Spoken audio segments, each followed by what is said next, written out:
Good afternoon, ladies and gentlemen. Welcome to Jubilee Park on a magnificent afternoon of EFNL football. It's Division 3 Grand Final day, and it's one of the 5 Grand Finals set down to be decided over the next 3 weeks. And Jubilee Park is an absolute picture of health this afternoon. And what a great day. It's the top 2 sides, Donvale taking on Ferntree Gully. And a great crowd here assembled, and it's such a lovely day. Joining me on pre-match this afternoon, I'm your host, Wayne Brasher. Good afternoon to Brett Beston. Good afternoon, Brash. Absolutely fantastic, as you say. The weather is magnificent, and there's something really special about September in the EFNL. Of course, our first of, as you say, 5 grand finals. Looking forward to this one. It's going to be a cracker.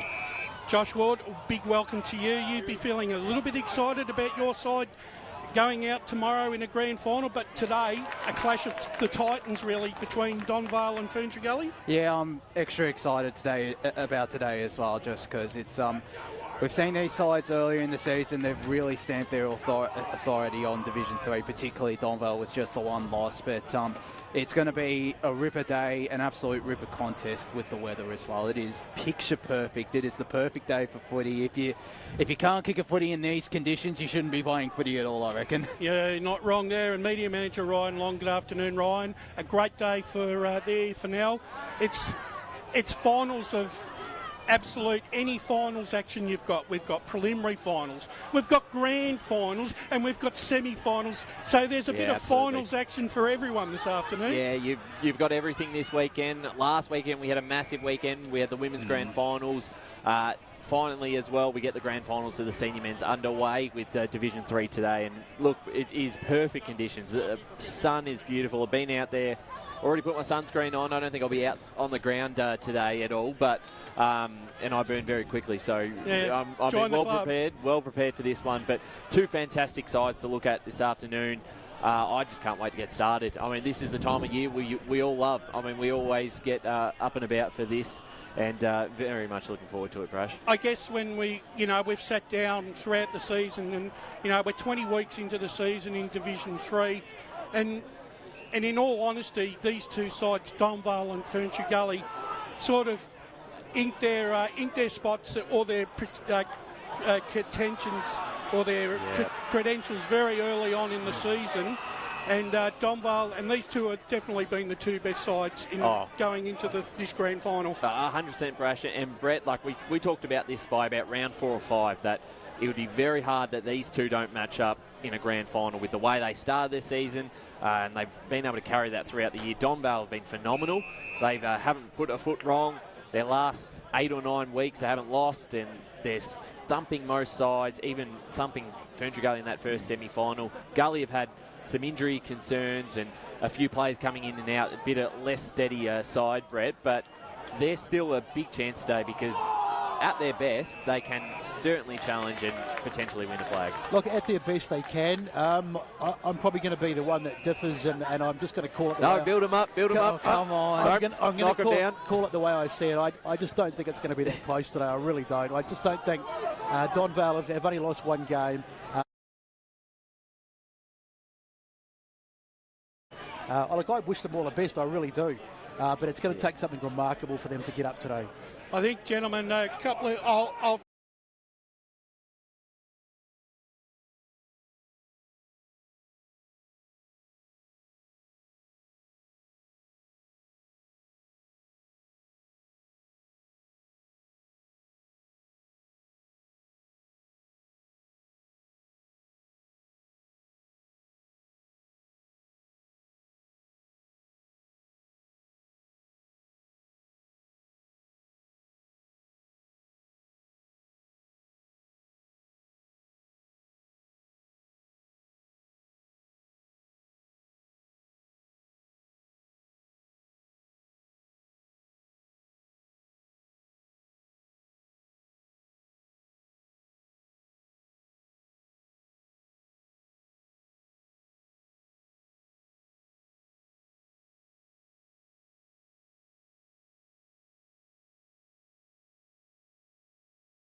in 2014 that won the flag. Do you think that gives you a bit of an edge coming into this game? We've got a lot of finals experience, and I think that is right. We've got a core group of players from the 17 grand final, and Liardi and Rouser and those players. So that's held us in good stead, and I think that the flow last year, I think we were just making up people believe we were making up the numbers last year, and to get to the grand final, lose by 2 points was disappointing, but it created a lot of belief within the group. Sure. And so that's given them a hunger, and so training's been good, and their application has been good, and so hopefully we can transfer it into today. Has there been any sort of, have you got those guys to sort of address the group and sort of talk about what happened in 2017 to sort of give them a bit of a lift, or you found you haven't needed motivation to get the guys up? No, we haven't needed that motivation, but the leadership group are all part of that premiership, so they've indirectly spoken about that.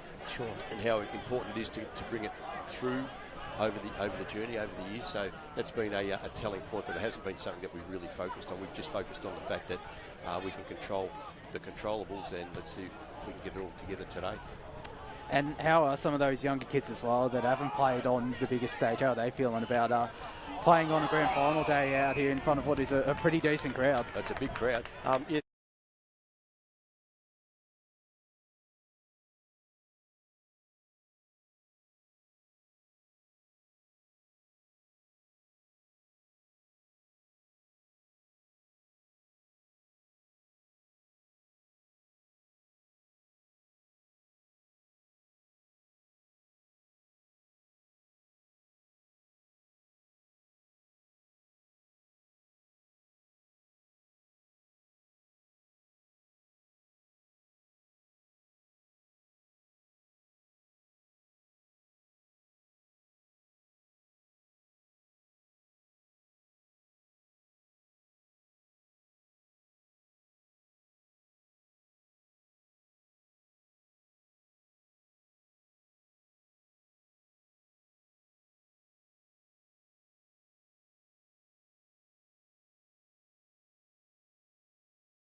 Won the contested ball last time and the stoppages and the like, so we'll just wait and we'll react to that. But we've got a defensive mindset across the whole ground, but we'll go 1-1 at this stage, but we'll close it down pretty quick if required. Kevin, obviously a good yardstick, and which I've always kept in my arsenal when assessing a side playing in a grand final, is your reserves development squad.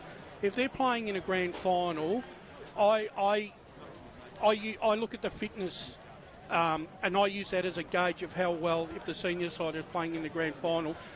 You must be really happy the fact that the reserve grade also, who currently leads 6-7-43 to 3-7-25 at three-quarter time, you must be happy with the buy-in, not only from the senior group but the reserve group, because they got their, it's no mean task to get that side into a grand final as well. No, it's been a really good achievement by Mika and Daniel Mika, and he's got the boys ready to go. But we've decided in our finals campaign that it would be a whole club approach. Yep. And so the whole theme has been with the whole club, so development, 19s and seniors, and the way they're playing at the moment, hopefully that continues, but the way that they're playing, I think, is probably indicative of where we think we are as a group at the moment. I reckon another factor that we really don't touch on, but it really comes to the fore in finals football, Kevin, is the mental aspect of the game. Now, this is the fifth time you're coming up against Ferntree Gully this year. Do you get a sense that even though you seem to have had the upper hand on them, that all right, you got away from them in the second half in the second semi. Do you still feel though that you've got that mental edge over them in the fact that if your boys need to go up a gear, you know they can do it? Yeah, we think that we can go up a gear, but in our first game, we were 4 points up at three-quarter time and lost by 20 points, and then in the game where we beat them, they were 4 points up and lost by 20 points. So it's really even across the board, and so one half of footy in the second semi probably got us over the line. They've tasted success last week, and they'll be up, and they enjoy it, and they'll be up and about. So the mindset will be a key in today's game. So finally, before we let you go off and hopefully coach yourself premiership, where do you think? Do you think there's going to be a period of time in this particular game where you think your boys might be able to get off the train and probably for a 10-15 minute maybe put the game to bed? I wish I could say that, but I'm not sure. I know I'm putting you on the spot there. I really don't know how it's going to unravel. There could be, but they had a similar, how we went in the second quarter, they had a similar 14 minutes at their ground where they kicked 7 goals. So in 14 minutes from the 10-minute mark to the 24-minute mark in the third quarter at their ground, we were in control of the game. They kicked 7 goals. We went from 10 goals to 1 to 10 goals to 7 in 14 minutes. So I know what they can do, and they're very, very dangerous. So we just have to be on high alert all over the ground. They're a very talented group. Well, Kevin, congratulations to the Donvale and yourself for making the grand final this afternoon. We wish you all the best, and hopefully by 4:45 this afternoon, Donvale have won the flag. Thank you, boys. I hope so too. I'll be a very happy man if we do. Thank you very much. Have a good call. Thank you very much. Thank you. There we have, ladies and gentlemen, Kevin Collins from the Donvale Football Club. And look, it's always, gentlemen, you know what it's like when you're a coach on a grand final. You have to sound as diplomatic as you possibly can. Yeah. I mean, and look, it wasn't like I was trying to bait him into saying that, you know, that they are going to get their moment in the sun, because both sides are going to, I believe, both sides are going to get a period of time where they're going to dominate the game, which could go either way, Josh. But I reckon that Ferntree Gully are only going to get one chance of it, and I reckon Donvale might have two chances at it. And one thing, if Ferntree Gully do get on top, they need to kick a lot more straighter. They didn't take advantage of their opportunities against Donvale in that second semi-final. 3 goals 6 they had at quarter time and 3 goals 9 at half time.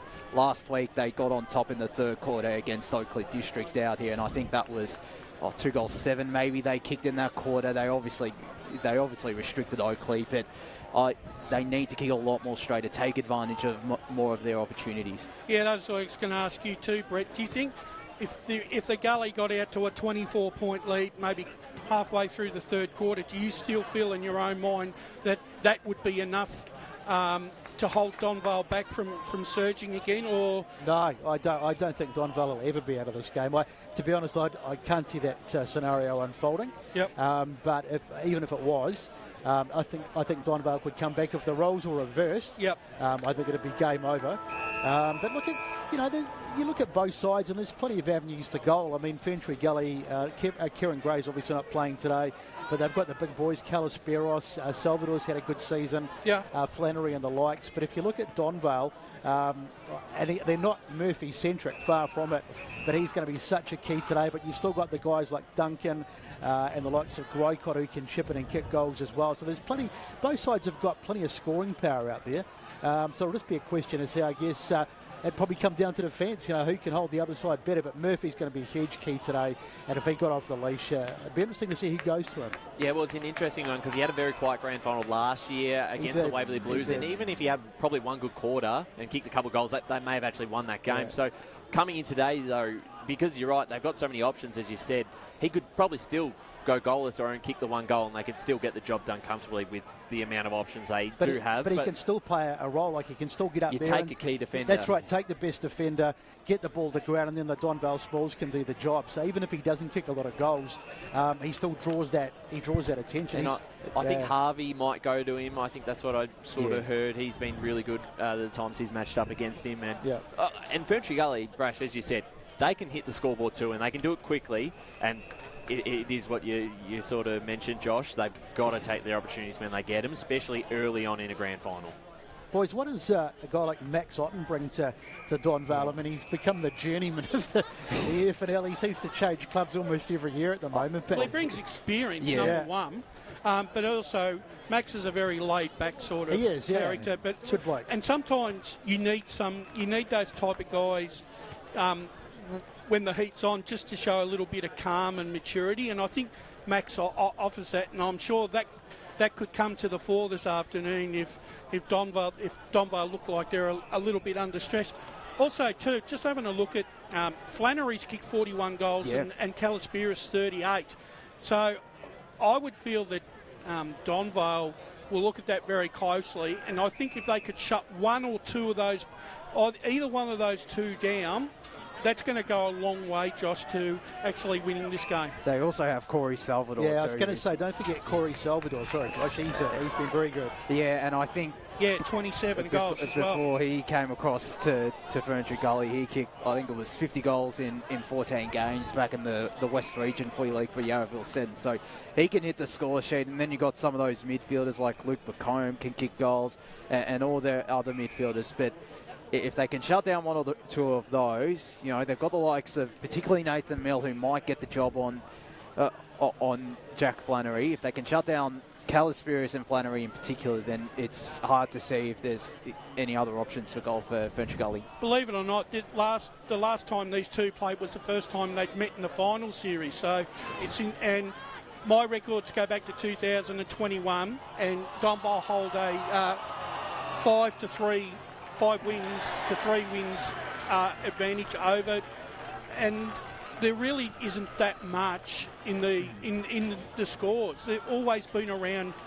It's been around that 4-goal margin for these two sides.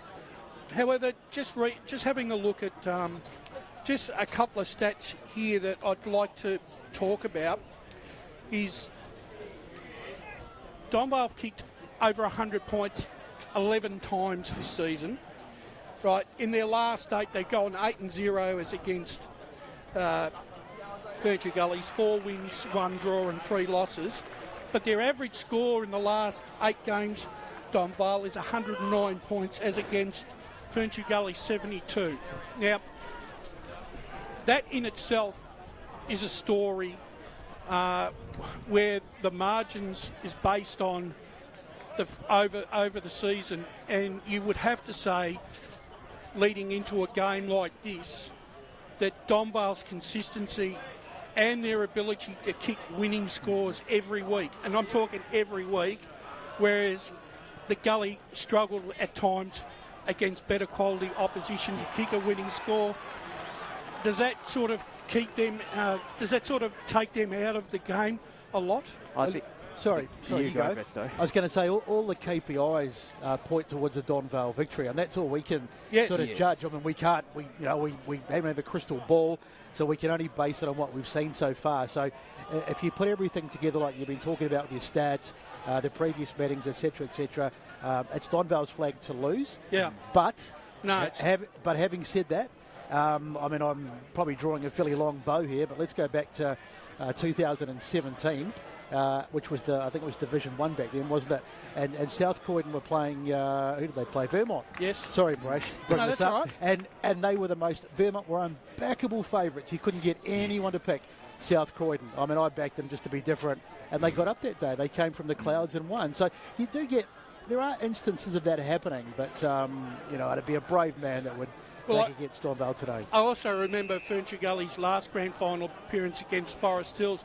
They went in undefeated into that grand final, Ferntree Gully. Yeah. And I think that they had a moment in that third quarter where Forest Hills challenged them, and they got a bit jittery, but they found their nerve and then ended up coming back to win the grand final. I know we've spoken about Donvale. I think we should probably put a little bit more time into Ferntree Gully because of the fact that, look, they've had a season, and they've had a seasons of ups and downs, yet we've got to give them credit. They've made it to a grand final, and they've probably had to handle a lot of adversity more than what Donvale has throughout the year. I think the loss of Kennedy can't be really understated here. Yeah.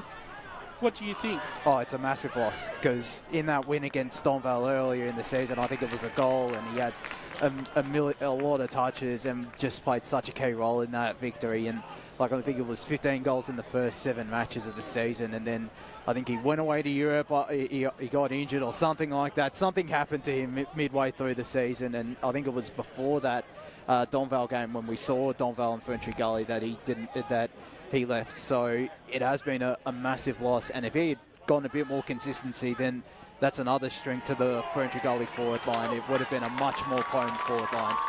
Brett, Dylan on the podcast yesterday said that he felt that the one area that Ferntree Gully could have an advantage was in the ruck with Wright and Eso. Can you see them?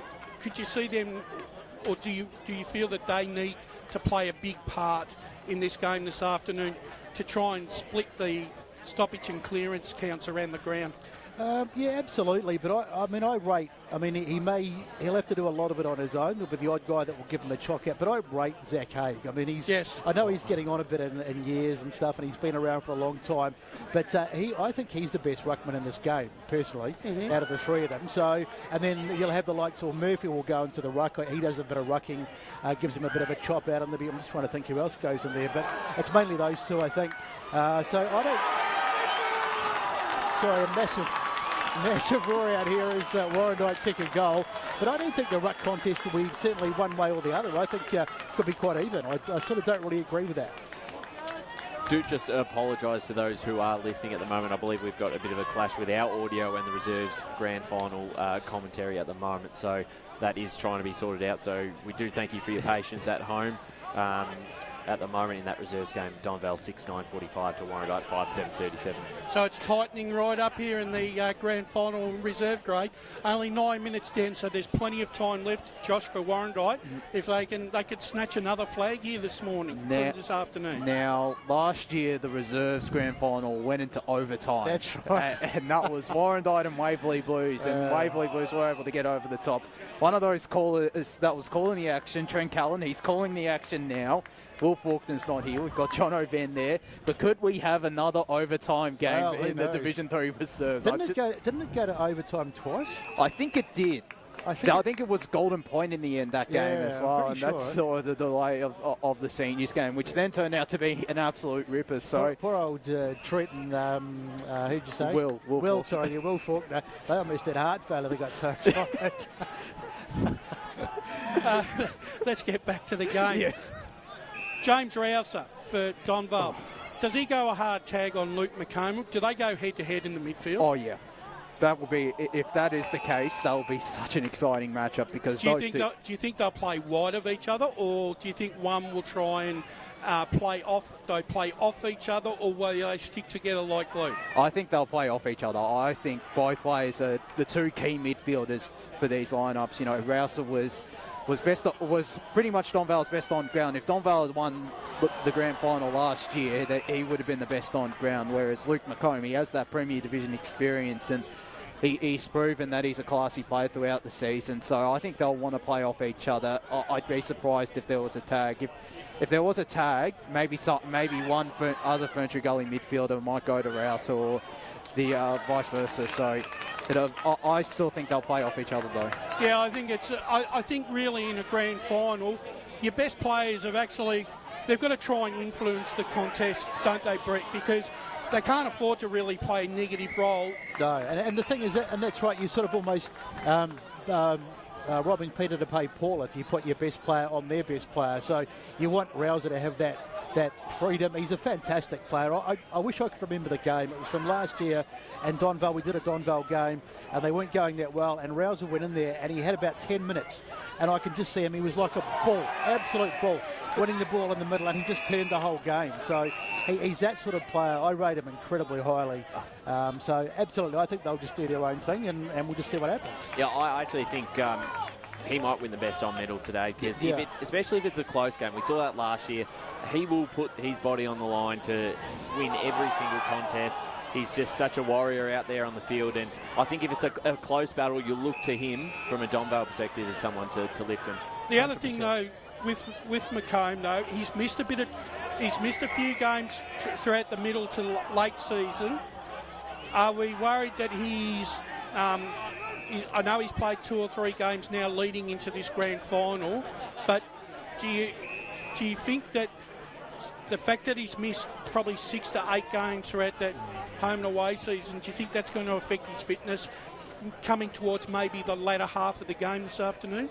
Oh, I mean, I guess we'll find out. I think he'll be right to go, and I think as soon as you put your name down that you'll be fit to play a grand final, you're expected to play your full 4 quarters and put in 100%, 110% effort all quarters. And I think he's the sort of guy that even if he is a little underdone or a little bit injured, he'll fight through it. And certainly if the game's on the line, he'll certainly have an impact as well late. Another player that can have an influence on the contest for Ferntree Gully is Jai DeLu. Oh yeah. Now, I've heard on the grapevine that DeLu has been struggling with injury as well with the shoulder for a little while there. I mean, going with what Ryan has just said, if he is suspect, and Donvale will know about it, I know they won't target it, but are Ferntree Gully rolling the dice here if he's not 100% fit? I don't think so. I mean, I think he's played a bit off half back this year, which is a bit of a surprise, and not playing so much in midfield or across the forward line. So if he's playing across half back, it's not a roll of the dice. But yeah, it'll be very interesting to see how he does goes. We're joined now by Brett Kiker. And right on cue. We're right on cue, and it's magnificent timing by the Ferntree Gully coach. Yep. Good afternoon, Brett, and congratulations on making the grand final. It's been a hard year for the Gully. You've had to fight tooth and nail, but you had to overcome some disappointment from last season, but I think that really steeled the group this year, and you've been rewarded. Oh, there's no doubt about that. Definitely steeled ourselves over the pre-season. You know, we had a very good pre-season, and we banked the wins early this year compared to last year, you might say. And I think what that did, and look, it hasn't gone smoothly. You know, we've had to overcome a lot with injuries and so forth, which most sides do. But look, I think it's really steeled us. We've got a really galvanised group now, and that's what happens in footy. So. Yeah, we're looking forward to it. Brent, just as you come in, we were talking about Jai DeLu, and I was just about to muse where he might play, because we know he can play forward, we know he can play mid, we know he can play across halfback. Where do you think he'll predominantly slot in today? Where do you hope to play Kev him? Collins has already been on. Yeah. So he'll be listening to it. Yeah, he'll probably be down there. Look, it's grand final. There's not too many ducks and drakes from us. He'll be definitely playing back. The first final, he came back in after 8 weeks, so it was a little bit of a risk. And look, there was a little bit of a mistake from myself. I played him forward. He's never been a forward, so all of a sudden he's a bit injured and a bit banged up first final, and I'm expecting him, to turn into Peter Dacos. So we definitely learnt from that. He was really good back last week. So, Brent, another player with a highly talented player who's also missed time is McComb throughout the season. I know he's probably back from maybe his 3rd or 4th game from injury. Yeah. Have you had to try and manage him to get into this particular day? Because he's a pretty finely tuned sort of player, isn't he? He is, mate. Yeah, absolutely. He came back a couple of rounds before. We rested in the last round. He's basically prime now. 2 weeks ago, a little change for us was, he wanted to take the team on his back and do it all himself. So that was a discussion with him to say, well, you're not quite there yet. So definitely now, I think you'll see the true Luke McComb. He was really good last week. And Danny Diesso's in the same boat, you know, especially with Danny. He announced his retirement to the group earlier. So he's been a stalwart, as you know. And it's all, the whole year has been about getting Danny to this day. So he's as fit as he could be at this stage. Where considering you started so poorly last year, where have you noticed that this, obviously winning games has helped, but in that playing group, some of these younger guys seem like that they took their experience and took everything that they had last year on the, you know, they took the hard knocks, but it seems like they've come back a little bit more with a steely determination, and actually some of your bottom six guys have actually really stepped up. Your young bloke Ethan has really, really come to the fore this year. No, he's been good. Look, we had forced our hand a little bit last year. You know, we wanted to play kids, but we were forced to play kids probably earlier than they would have expected in us. But what that did was, you know, all of a sudden we get to the end of the year and instead of 4 or 5 games, they've all played 15, 16. So now those same kids are up around that 30-game mark, and as you know, it's massive. You get over that little hurdle of 20 games, they belong. And you look at our best last week, and I think it was 5 out of the 6 are 21-year-olds. So we're really excited by that. And look, we always thought come grand final day, it's normally those, as you mentioned, the bottom 6 or the young guys are going to be the difference. Yeah. And I think with the sun out and big ground, I think that might be today. One of those young kids that has had a really good 5 weeks, Jordan Church. What have you made of those last 5 weeks? He, you'd know his dad. A couple of the older guys know his dad, Russ. He's played a lot of footy. It's a big EFL footy family, the Churches, and he's been exceptional. He's still 17, so for him to come in and play every game, and we didn't even think about him for the 19s. The move we made, he was pretty good back, but we threw him on a wing last week, which he'll start there today, and he was super. He's just, you'll just see the energy from the kid, and he loves it. And that's the thing with our kids, they just love the game and they love footy, and that's been our motto, is just we want people to want to play for Ferntree Gully, and that's what we've got now, and he's definitely one. Brent, just wanted to ask you, Kevin, if you're listening, could you just stop, please, at the moment? I'll see if he's down there. I just wanted to ask you about Kieran Gray. Yes. Obviously not on the side today, which is a real blow for you. Yeah. How do you cover his loss? What changes will you make structural-wise with him out of the side? Yeah, so we've got cover as far as that forward role. So Joey we call him Joey Banger. He'll definitely fill that void. I'm really looking forward to what he can do.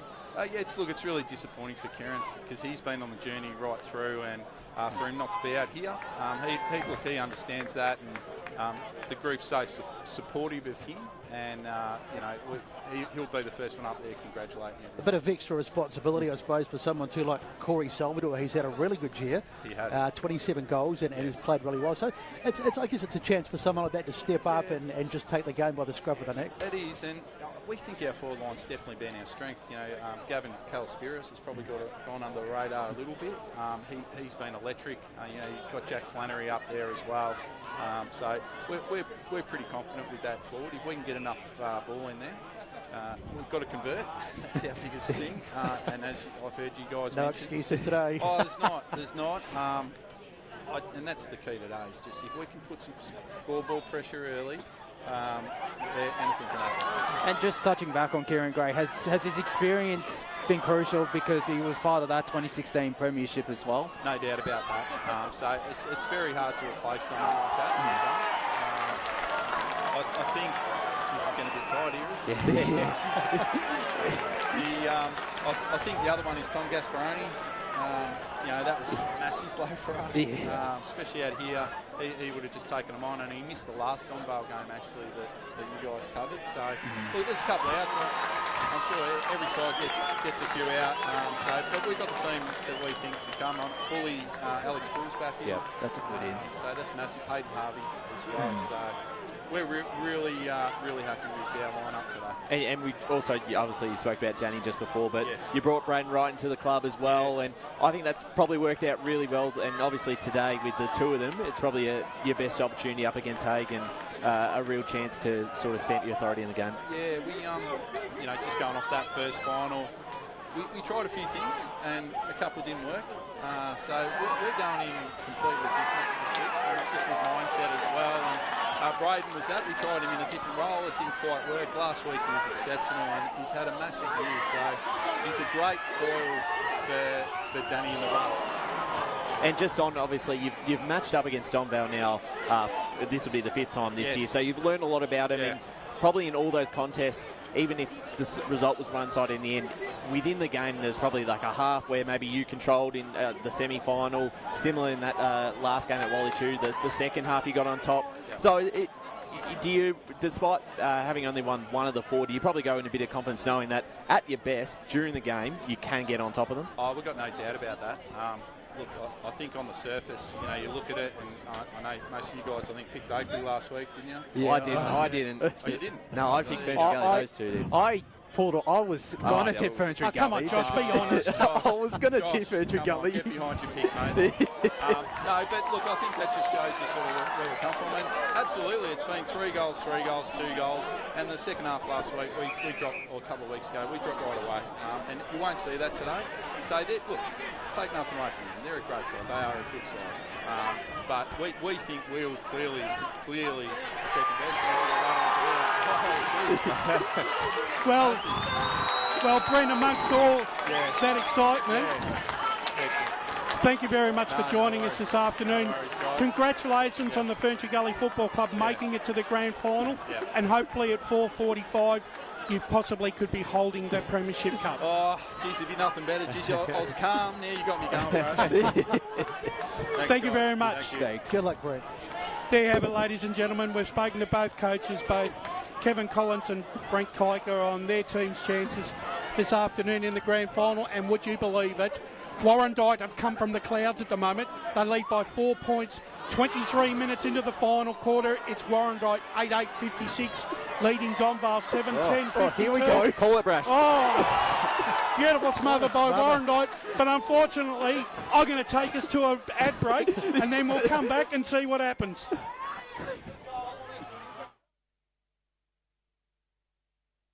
Jackie's wedding invitation, she was overcome with a wave of emotion. While her 2 young boys wrestled on the floor, tears of happiness rolled down Sarah's cheeks as she saw the words she'd been longing to see. Please note, this wedding will be a child-free event. Well, Sarah, looks like we're off to Eastland for a new frock and some heels. And let's book in that babysitter. For all of life's little moments, there's Eastland. Eastland. Live real.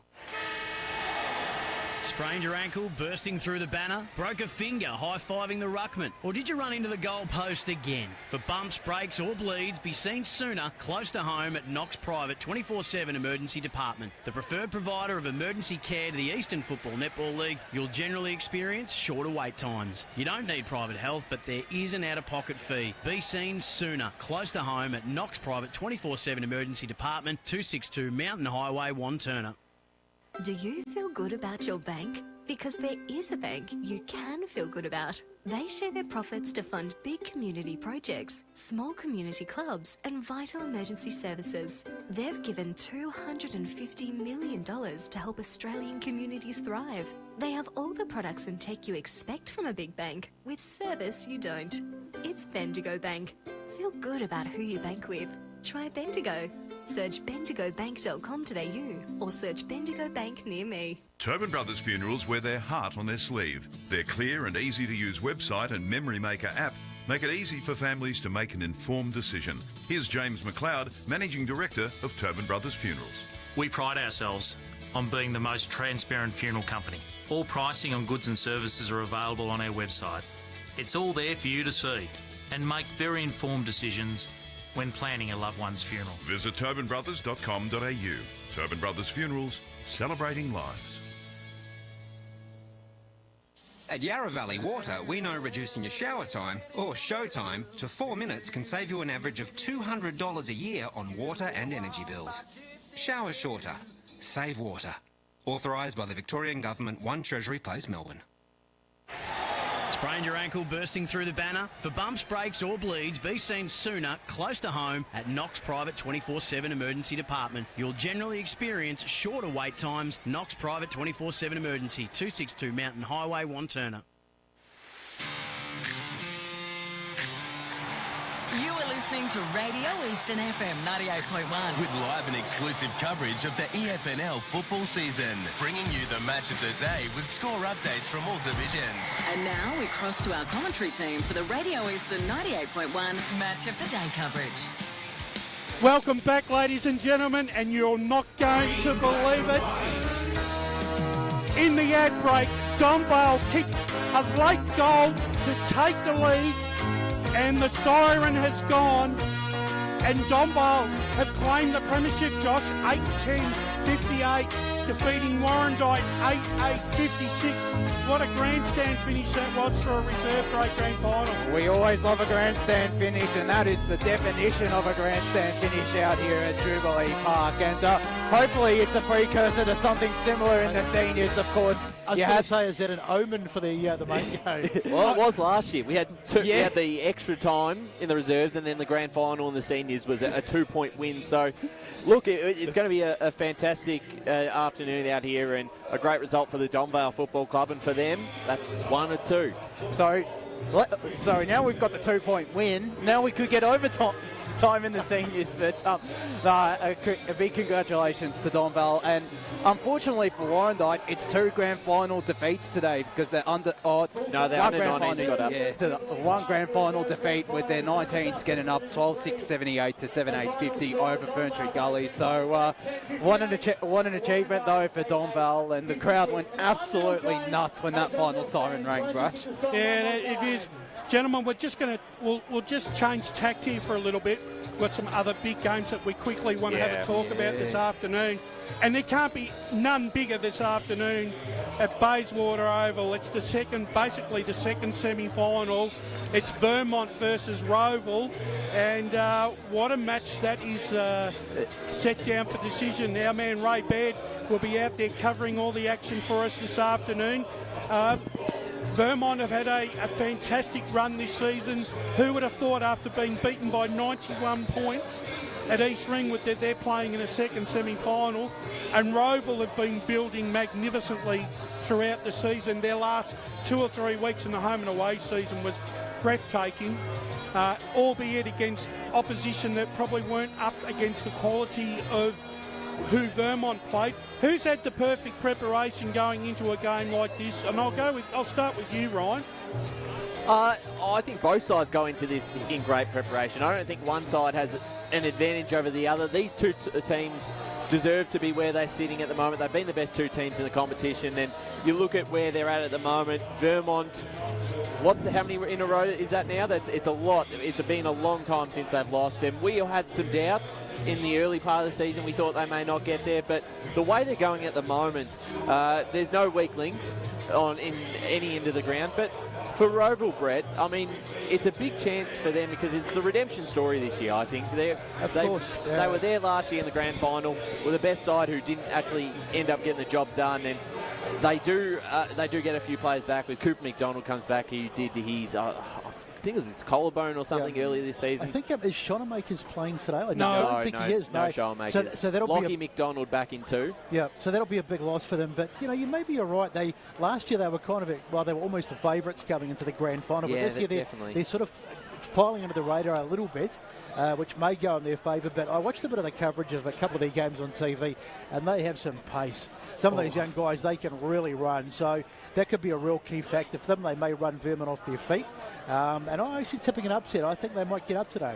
And I think on a day like this, out of the big Bayswater Oval as well, I think they'll thrive in these conditions. Oval, it's all set up for them. You can't fault Vermont. They cover all areas of the ground well. They can do it, whether that be on the ground or whether it's a wet, cold day. So give them every chance, but I'm also going to tip the upset. I'm going to tip Roval. They've been in much better form. We saw them earlier in the year against Vermont. That was out on a track that definitely didn't suit them. It was very, very muddy and in the middle of winter on a Sunday. So I give them every chance to get the job done. Here and book a second consecutive grand final spot, which would be a great achievement. Having not done that in Premier Division since they've come up. For mine, look, Vermont have done nothing wrong. Very inexperienced playing group going into this game today against a Roval side that's probably a season ahead in their development. I just feel today, I just think that Roval might just have that little bit of extra brilliance when it's required to win the game. It's going to be close, but I think that Roval will get over the line this afternoon by a couple of goals. I've stuck with Vermont because every time I've had any sort of doubts over them, they've proved me wrong, and I think they deserve to be favourites in this game. But I think either way, both sides have a great chance of winning. I think this will be really close. I can't wait to find out the result at 5 o'clock. Yeah, that's going to be an interesting one. Shortly, we'll be going down to the for the presentation. Oh, so we'll stay. We'll keep talking. We'll keep talking. So we'll keep going. I hope you don't be able to hear that in the background. I think we'll be okay. So you're happy to keep? Let's go. All right. So basically, we've got 3 Rovals and a Vermont this afternoon. And add that to 2 Vermonts yesterday on the Friday show. I think Dylan Spider both tipped Vermont as well. So it's an even split. Yeah, look, it's going to be an enthralling contest. I mean, it really is. It's 2 young sides that are on the up, and I just think just in this particular time, I just think Roval are about a year and a bit in their development ahead of Vermont. But that being said, Vermont are going to put up a magnificent fight. Don't you worry about that. The Eagles will not go down lying down. Well, if it gets close, Ray's on standby out there to call the last 5 minutes. Yeah. And there's one other game that we need to touch on, but it's an important game nonetheless because the winner goes into a grand final, and it's Montrose versus Mitcham. Yep, 100%. And, look, these 2 sides have had some ding-dong battles. Oh, yeah. Not only this year. They went to extra time last time with Montrose getting up. Can Mitcham turn the tide this time around? They had a confidence-building win against North Ringwood.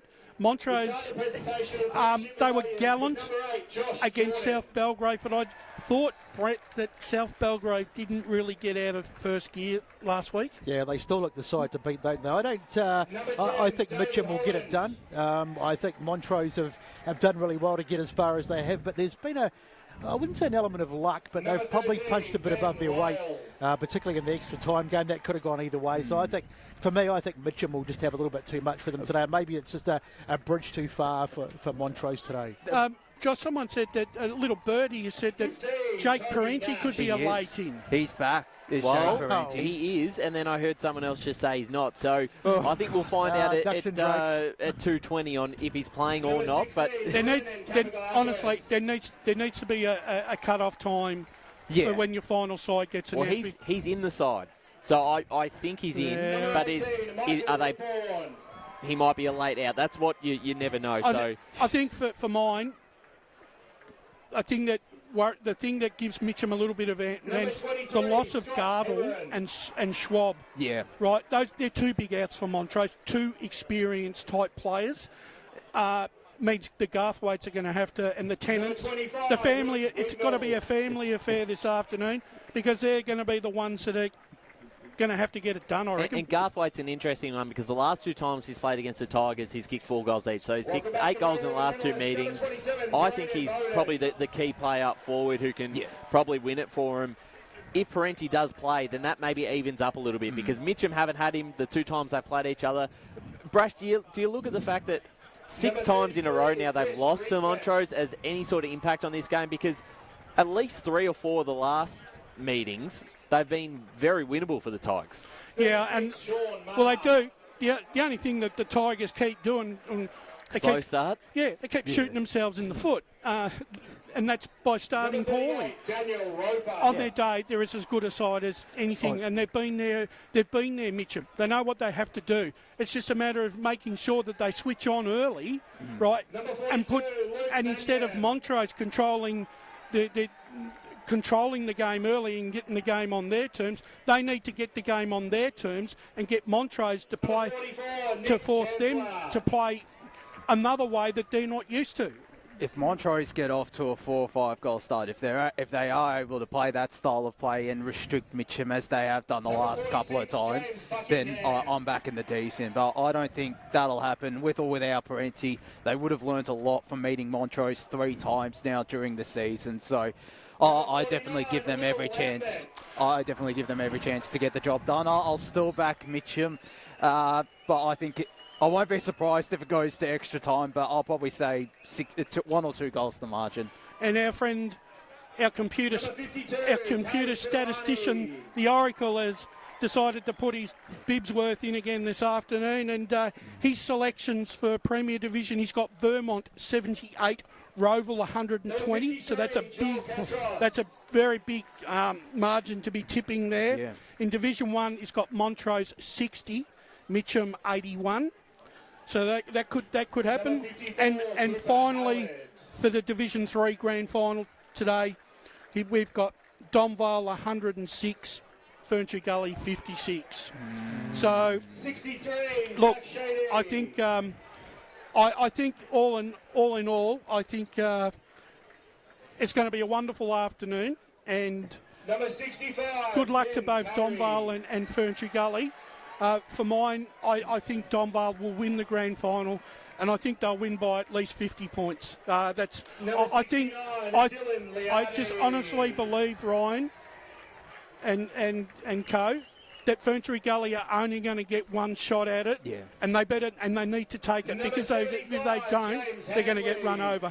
Yeah, I think that's fair. I think if they get their game early, and we're looking at a 5 or 6 goal lead at half time to the Magpies, Josh and Brett, I think that might be some big trouble for Ferntree Gully. But if they can match it with him in the first half, go in half time within maybe a goal or two, it's still very much open, because we do know that when they get going, they can score quickly, they can keep up with them, and you just put the pressure back on Donvale. If you let Donvale control this game from the first bounce, then you're not coming back into it. But if you get a head start, get in front at quarter time, be right there at half time, then Donvale go into half time and go, all right, well, we're not probably where we wanted to be. It'd be a bit of a different position if you're Donvale heading into half-time behind. But, no, I think even if they're behind, they'll still click into a gear. Again, it all comes down to converting chances. They need to kick goals early on. Right, and that last time we saw Ferntree Gully, they kicked 10 goals too. They took advantage of their chances. I think it was 5 goals straight or 6 goals straight they had at quarter time, and were kicking with the wind. So I think if they can take advantage of those chances, then they probably get the job done. But if it's Ferntree, if Donvale, do get off to that hot start, then there's going to be a bit of trouble, Besto, as we organise ourselves. 100%. Look, I mean, you're not going to win a game in the first quarter, but you can certainly lose it. And if they get off, if Ferntree Gully get off to a poor start, and they're 3 or 4 goals down early, well, then that's be very hard for them to come back. They have to start well, and they have to get early points on the board. They do, as Brush departs now, and we're joined by one of your fellow co-caller for today, Jared Beanland, for the first time. A very good afternoon to you, Jared. Sorry, just before we go to the break, to Jared, we're going to go to a break, and then we'll come back and have a chat to Jared and bring in the rest of the team. Today at Eastland, Lucy's trying on jeans for a momentous occasion. Coffee with the ex. She needs jeans she can move in, because she's definitely moved on. Jeans that get a second look, but don't give any second chances. Jeans that say, why yes, I have spent the last 8 months in a post-breakup juice cleansing, kickboxing, personal training frenzy. And it looks as though she's just found the perfect pair. Bravo, Lucy. For all of life's little moments, there's Eastland. Eastland. Live real. Sprained your ankle bursting through the banner? For bumps, breaks or bleeds, be seen sooner, close to home, at Knox Private 24/7 Emergency Department. You'll generally experience shorter wait times. Knox Private 24/7 Emergency, 262 Mountain Highway, Wanturna. Do you feel good about your bank? Because there is a bank you can feel good about. They share their profits to fund big community projects, small community clubs, and vital emergency services. They've given $250 million to help Australian communities thrive. They have all the products and tech you expect from a big bank, with service you don't. It's Bendigo Bank. Feel good about who you bank with. Try Bendigo. Search bendigobank.com.au or search Bendigo Bank near me. Tobin Brothers Funerals wear their heart on their sleeve. Their clear and easy-to-use website and Memory Maker app make it easy for families to make an informed decision. Here's James McLeod, Managing Director of Tobin Brothers Funerals. There's no mystery about our pricing. It is clearly displayed on our website and our app. We have staff standing by 24 hours a day, every day of the year to assist you in your absolute time of need. Visit tobinbrothers.com.au. Tobin Brothers Funerals, celebrating lives. There are only 3 things that should be flushed down your toilet: pee, poo and paper. Some wet wipes and antibacterial wipes say that you can flush them, but you can't.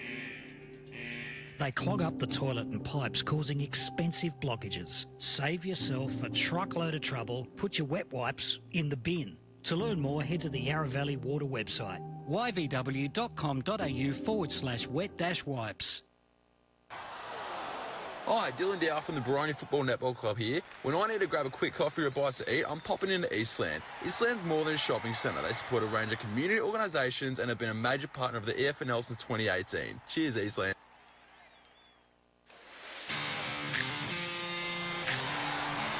You are listening to Radio Eastern FM 98.1. With live and exclusive coverage of the EFNL football season. Bringing you the match of the day with score updates from all divisions. And now we cross to our commentary team for the Radio Eastern 98.1 Match of the Day coverage.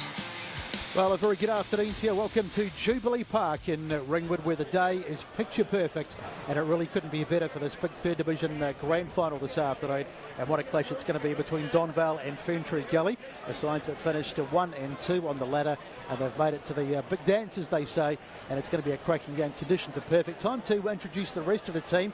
You've heard from some of them during the pre-game, but we were about to introduce them. I did. But we didn't quite have the red carpet ready, so we had to roll it out and get it all set. So Jared Beanland, who's going to be calling alongside me this afternoon. Jared, welcome to you, mate.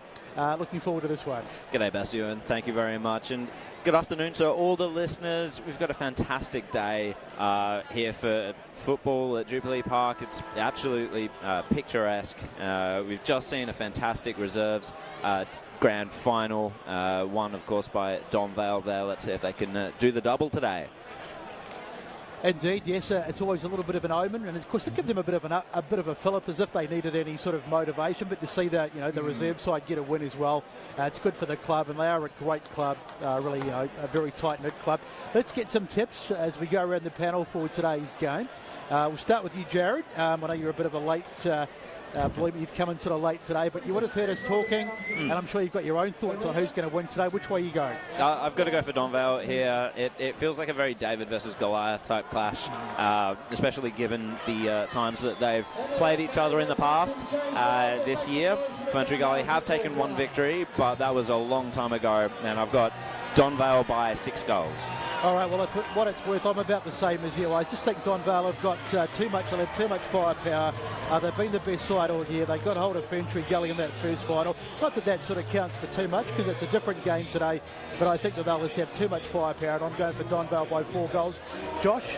I'll probably be going with Donvale as well. I'll stick with around 3 or 4 goals to the margin. I just think they have one quarter where they can click into gear and they'll be able to run over the top of Ferntree Gully. I don't think they'll have a half where they run over the top of them. I just think they'll have a quarter where they get on top, and that forward line will be pretty potent and hard to stop. So backing them in by 3 or 4 goals. Our media manager Ryan Long. Ryan?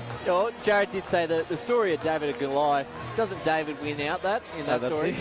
No, it's true, he does. However, it was unlikely. I think that's the it's thing I'm an going for. interesting one. I think Ferntree Gully are a big chance.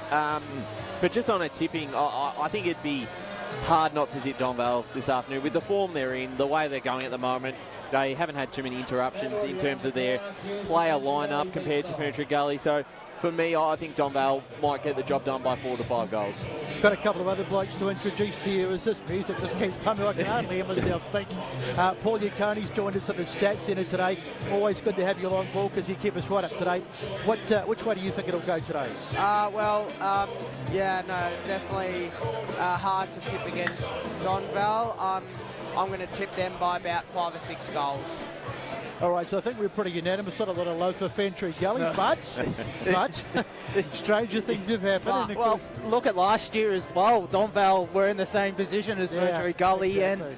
and Donvale took it right up to the all-conquering Waverley Blues. So I definitely give Ferntree Gully a bit of a chance here, particularly what happened last year. But so you're backing down now? No, I just think there'll be one patch of dominance where Donvale, they'll be able to find all their targets up forward. You know, they've got so many different avenues to goal. Like you look at Nick Murphy, Ethan Duncan, Harrison Giles, Caleb Jordovic, Jeremy Grocott as well. All of those players have kicked 20-plus goals. And then you add in Mitch Brower, Zach Haig, James Rouse and Nick Day. They've all kicked double-digit goals. So there's just too many forward options, whereas you look at Ferntree Gully, the only 20-plus goal kickers, Jack Flannery, Corey Salvador and Gavin Calasperius. You've got Patterson and McComb that can get on the score sheet, but so there's not as many options, Jared. And it's true what you say in terms of Donvale being able to just click into gear, have that 1 quarter of dominance, and that will seal the game for them. That's what's happened in a couple of their games so far this season.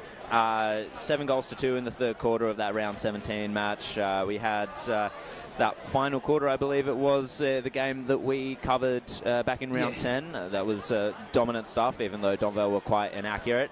And then a whole half of footy went to Donvale in the semi-final. It was 14 goals to 1 in that second half. So they are able to click into gear and then find their goal kickers when they need them. Had they kicked straighter that day, I think it was 9 or 10 consecutive behinds before they kicked that first goal in the final quarter. It could have been a lot worse. So we've got the umpires out in the middle. Both sides are on the ground. And we've got our boundary riders in position, I think. How good is grand final day? The weather is absolutely.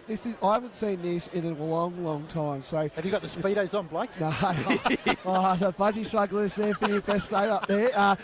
Terrific conditions. The ground, you felt like it's never been touched. Like it's just been. This ground is one of the best grounds in the Eastern Football Netball League, and I'm really proud to be here. I'll go for my tip first. I'm going to go here. It's a hard one. I've been thinking about this all week. You know, I think.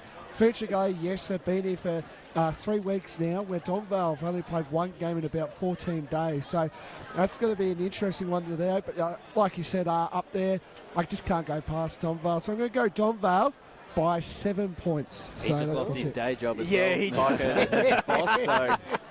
You can hear him. He wanted to say Ferntree Gully. He didn't quite. Have you got? I think Dylan Smith is your co-commentator down there on the boundary. Yeah. Dylan, your boundary rider, should I say? Dylan, how do you see it? I'm echoing what Blake said. The ground looks immaculate here. Even I'd look quick on this ground, so I don't think the players are going to have any trouble running at all. I think the heat will play a factor. It's obviously a lot warmer than a lot of the other games we've had in the season, so that might affect players. But I think that midfield group of Donvale will be too good with the likes of Brower and Rouser. So I'm going to go with Donvale by 20 points. Donvale by 20. So we're just watching at the moment the two teams just getting their photos taken just down on the grounds as we just await the game to start. A little bit late in starting, of course, because we've had the presentations from the reserves game. So final thoughts, boys. What we'll do is we'll get a best on ground from each of you today. We've got your tips. Who do you think is going to win the best on ground? Paul, we'll start with you down there. Who's going to get best on today? Paul's not ready. He's not quite ready yet. Pay attention, Paul. He should always be ready.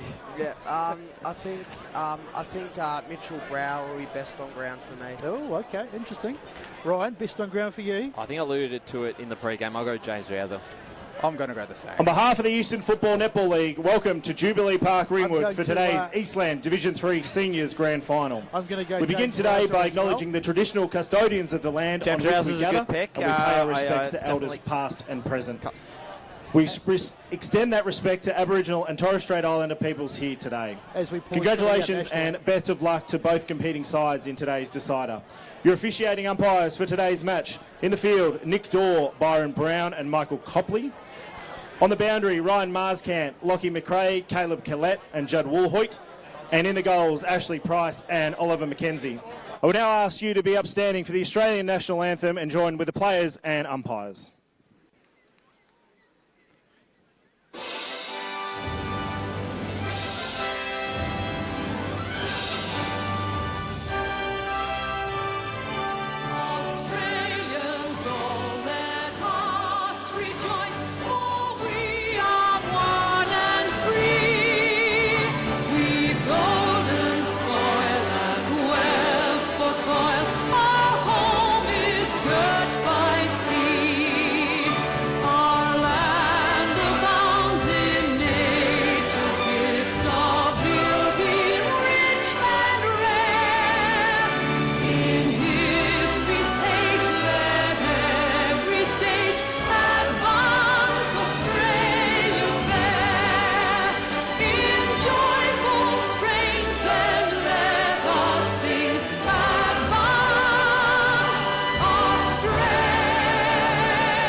If that doesn't make the hairs on the back of your neck stand up, nothing will. It is just about time to get going. So what a day it is out here at Jubilee Park. The conditions are magnificent. The first of 4 magnificent grand finals we're going to bring you over the next few weeks. We've got another one tomorrow with Division 4, which we won't talk about because Josh gets all excited. Come on! And then next week 2 more, and of course the culmination of the season on the last day of the season with a big Premier Division grand final, and of course a big game today, which will sort of give us a bit of an idea who may or may not win that with that Rover or Vermont game. But the umpire's in the middle, and both sides just going through some last-minute stretching. Great atmosphere here today. It's amazing. It's excellent. Yeah. The crowd, they've really brought it, these Division 3 clubs. There is so many people here. Yeah, it's terrible at fantastic, estimating Jared. numbers. And it's just the 3 clubs in Ferntree Gully, Donvale and Warrandyte this afternoon and this morning. So they've been able to pack this place out, and geez, the ground is magnificent. It's the perfect place to call footy, to watch footy. Yep. Jubilee Park, place to be. Excellent. And we've just witnessed a really close reserves grand final, of course, as I mentioned before. Donvale getting up in that one by, was it 2 or 4 points? 2 points. 2 points, yep.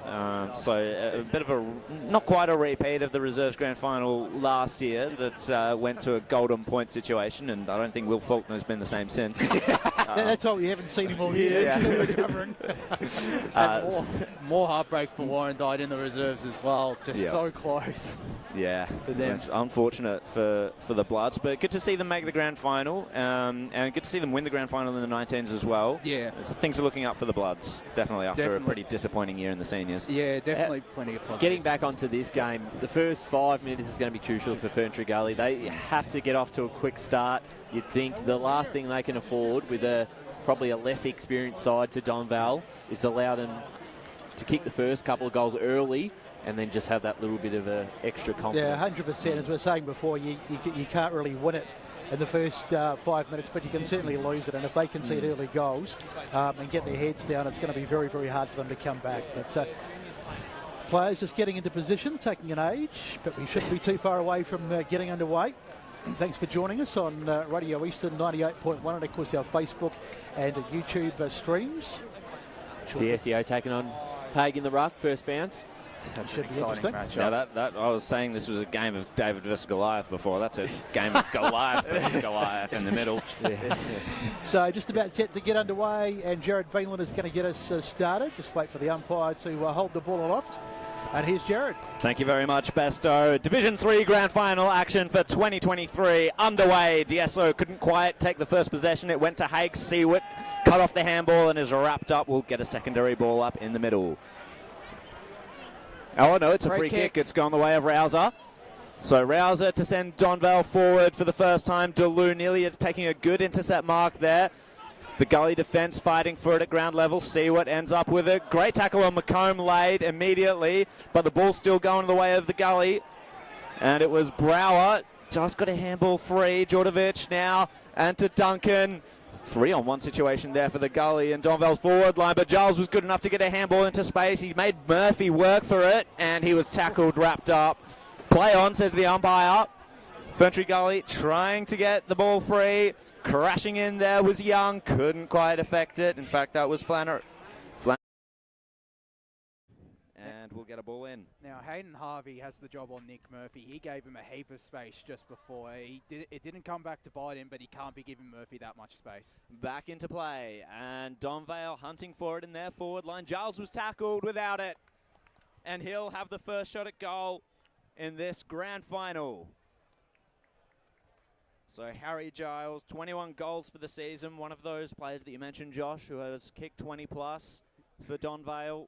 Was very lively last year in the grand final. Had kicked a couple of goals and one of the best celebrators as well. When he does get onto one.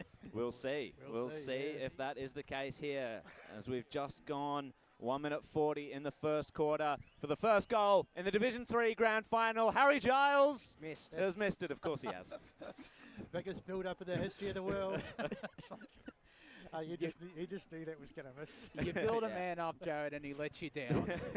So first Moz of the grand final goes the way of Jared as the Ferntree Gully gets set to bring it back in. It's going to be Lovett to take the kick in. So beautiful conditions down here. Probably about 14 to 15 degrees, not too much breeze as Lovett looks for an option. Decides to go for a little run now. He kicks across the half-back line, trying to find a target out wide, but it's been dropped over there by Rosa. Ball on the ground. It's been hacked forward though. Ferntree Gully going for. This is good. Little handball inside, little chop back inside from Kaika. Kaika gets it out wide, trying to find a target, and he does too in Patterson. This is good stuff. Ferntree Gully going long towards the half-forward line. Ball on the ground, but they've still got a chance to go inside 50. Now it's on the ground. Dropped there by McCormack, and he's taken in the tackle. And the umpire says nothing doing. We'll just have the ball up, just on the edge of the 50. So good pace to this game to start off. But Hay goes against his opposite number, and Flannery just throws him out of the way. That'll be the first of many hitouts for him today as the ball comes out. Tackle on the ground there was Salvador, and the umpire says, has he paid the free kick? No, just a ball up. So we'll have another ball up. So good position though for Donvale. Haig looking for it on the ruck, took it that time but then dropped it. Ball goes back, little handball out, but it doesn't come clear. Spinning around there was Flannery. He snaps it forward, and that's going to be an easy mark for Donvale and a chance to come out of defence. Max Otten played for Blackburn earlier in the year, now moved down a few divisions to Donvale. Templestowe as well. And Templestowe last year also. He's a bit of a journeyman as our Max Otten. And it's Carl Heagney in the pocket, in the back line. Wanted to run on with it. Got the handball to Brower. And he's going to chip it out of defence. Good mark taken by Harry Ablett. And Donvale will try and build from here. Kick down the line. Deleu is under it, but a good mark taken. And that is... boundary. Let's go to the boundary line with Dylan. That is Matthew Day wearing the number 12. He had a fitness test in the morning and has been confirmed to play. Okay, so Matt Day, that's a big in for Donvale. But the thrust forward has come unstuck. It's now on the outer side of the ground. Bit of a wayward kick there by Ferntree Gully, so Donvale will come back at it. Mark's been taken there by Zach Haig. Haig goes forward, had a free man. Great punch over the top there. That was really good work by Nick Woods. Going to track the ball to the boundary line, and it'll be seen over there. We've gone 4.5 minutes in the first quarter. Donvale just the one behind. Ferntree Gully no score so far on the Bendigo Bank scoreboard. And with that inclusion of Matt Day as well, another man with 20 plus goals for the season. So that Donvale forward line just got scary a bit though. That's dangerous, isn't it? He certainly did. So they kept that quiet, Kevin Collins, because he didn't say anything about it when he came upstairs. So Matt Day, 40 goals for him this year. So that just gives him a bit of extra firepower on top of the likes of Duncan and Grocott and, of course, Murphy. Ball on the ground, Kaika's got it. Got a handball out wide, finding Deiso. He's a big boy, isn't he, Deiso? Floats one over the top. Nicely done. Quick handball from Seawitt. This is good stuff, but a good tackle in there by Wignall as the ball spills clear. Probably going to go out of bounds on that far side. No, kept in over there by McAleese. Slams it onto the boot, goes past Brown. Now there's a bit of pressure here on the Donvale defence, but they should be able to get out of this. Nicely worked across the half-back line and the kick out towards this near side. Bouncing though. And which way is it going to go? You can see it's quite hard on the surface. Here's McComb going inside, almost inside 50. Mark taken there by Brown again. This will be the inside 50. Can he find a target? No, he decides to go right across the ground. Finds a target, and they just switching it from one side of the ground to the other. Now it's Deiso. Can they get inside the 50 this time? Deso blasts it forward. Can they get a target? Yes, they can. Oh, that's a super mark coming over the top is Flannery. That is superb play. They just took their time, didn't they? Just chipping it across, just looking for the opening, not going sort of too early. And you go back a minute ago, I just love the contest there from Jordan Church, the youngster, to run out that ball. Got Heagney coming at him at full speed and was able to at least halve the contest and get it to a teammate. And it ended up setting up this set shot on goal. So Jack Flannery's kicked 41 goals this year, so he certainly knows how to kick him. And as we've mentioned already a couple of times, there's no excuses for weather conditions today. Mind you, there could be some nerves out there. It's a fairly big game, you know, the old grand final, say the least. There's Flannery's kick on its way. He's having, he doesn't like it. He's missed it. So it goes through for a minor score. So looking like a soccer scoreboard at the moment. It's 1-1 or 1-1, one behind a piece on the Bendigo Bank scoreboard, and we've had 6.5 minutes. Otten again, bringing it back in. Mark taken by Nathan Mill. Reinvented himself as a backman in the past couple of years. He has. And the kick down the line has hit Grocott. Grocott's going to go for the corridor here. Bit of a risky option as Ferntree Gully nearly cut it off. But it was read well off the pack there by Djordjevic. High ball inside forward 50 for Donvale. Deleu back onto it. He's getting tackled, however, by Murphy. And it's been held to him. Ball up in Donvale's forward line. Dieso and Murphy go at it. Murphy gets the jab into space as well. Here's Alex Bull for Ferntree Gully. Gets the kick around the corner, but Donvale had the wall set up. It's been taken from the 50. The kick on goal is wayward. It was to the left, and unfortunate for Carl Wignall, couldn't score the opening goal of this grand final. What a valuable player Nick Murphy is. I mean, not only can he kick, he's kicked, 51 goals this year, but he's, of course, catch the hit out, the pinch hitter in the ruck as well. When Haig's not there, he really is one of their superstars. As Young brings the ball back in, again, going over to that far side where they've favoured quite early. Alex Bull the mark. Been really impressed with Ferntree Gully. They've looked quite composed and played really well. Now it's in the hands of McComb. He's going to be a key to that. It's not his best kick, though, but it might still work out. McLeese is over there, dives on the footy, and the umpire will come in and say, let's ball it up. I think I'm right, you can correct me, boys, but I think McLeese is from that 2016 premiership side as well. I think he's the only two players, the other one being Gray, who's not playing today. Now it's Haig, puts it onto the boot, goes down the centre of the ground.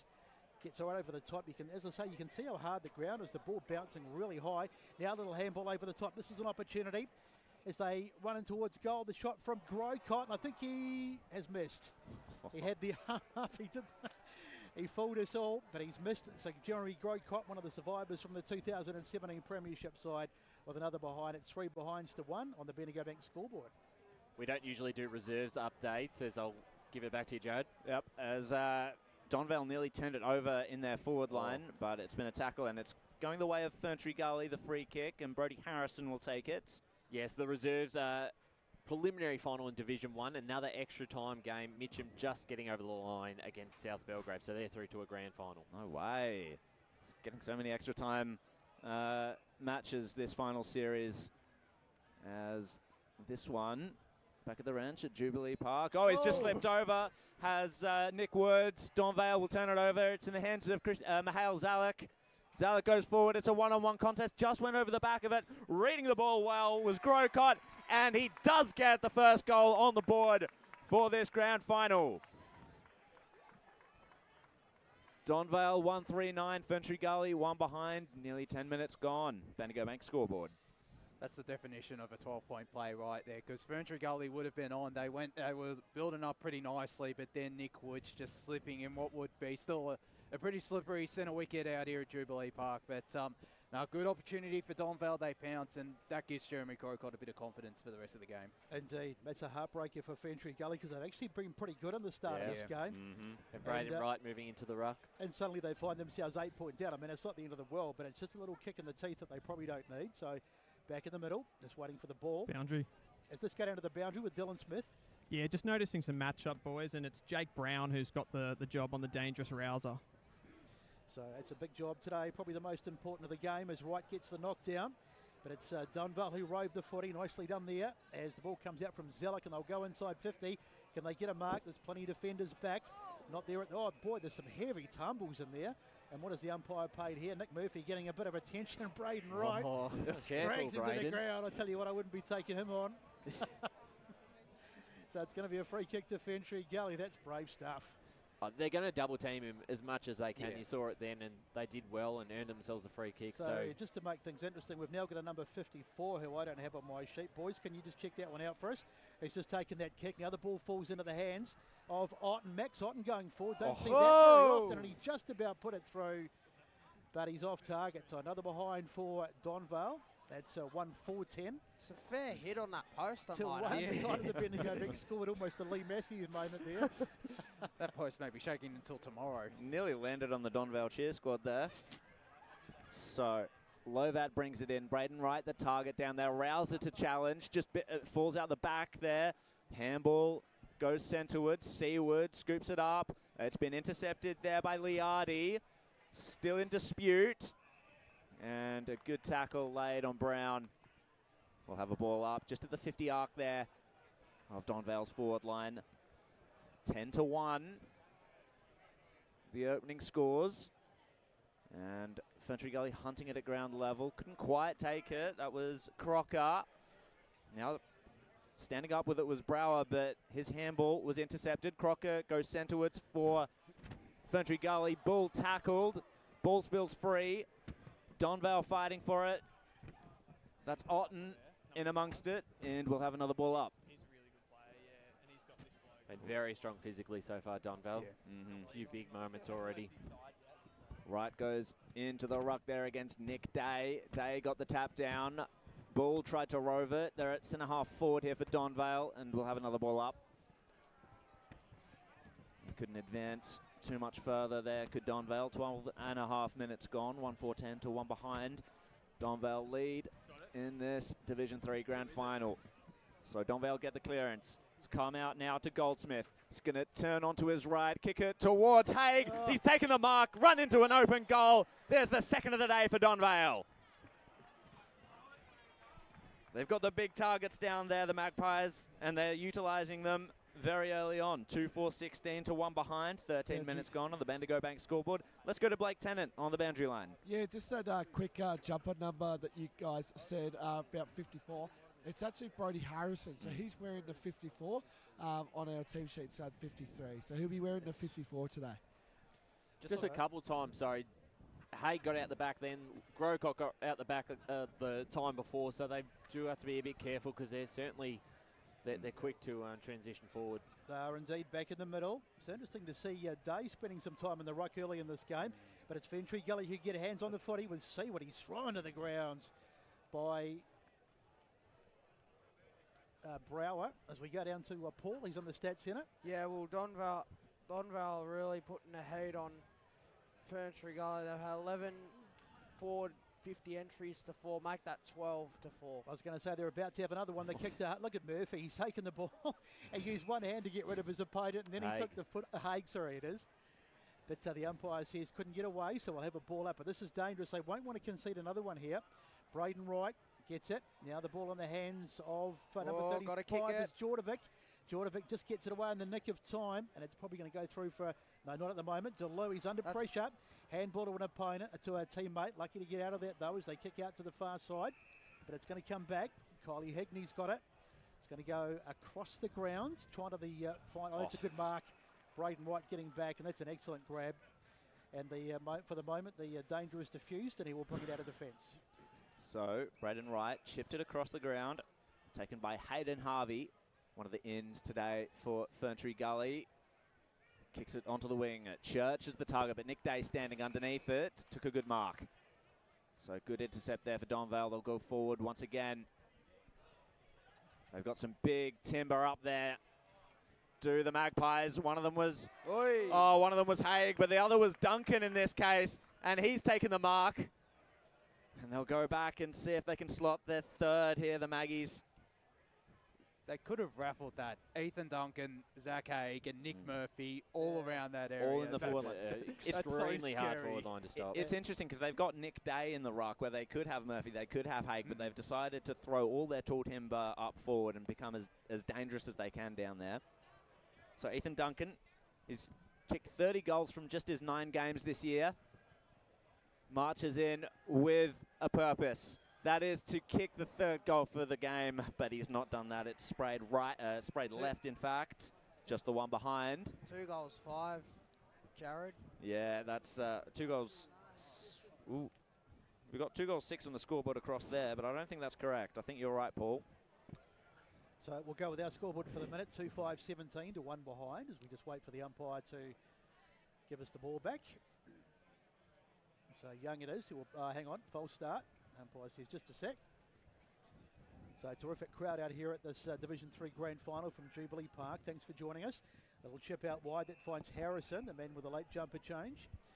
Brody looks around for someone to kick to. Needs to find a target here. Up it goes. Not a great kick, and Rosa comes in and grabs it.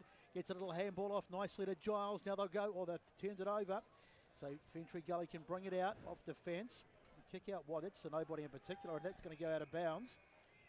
Lucky we're not playing AFL rules. That would have been deliberate. Bit shaky at the moment. It's really important 5 minutes at the moment. Yeah. Donvale just pressing hard.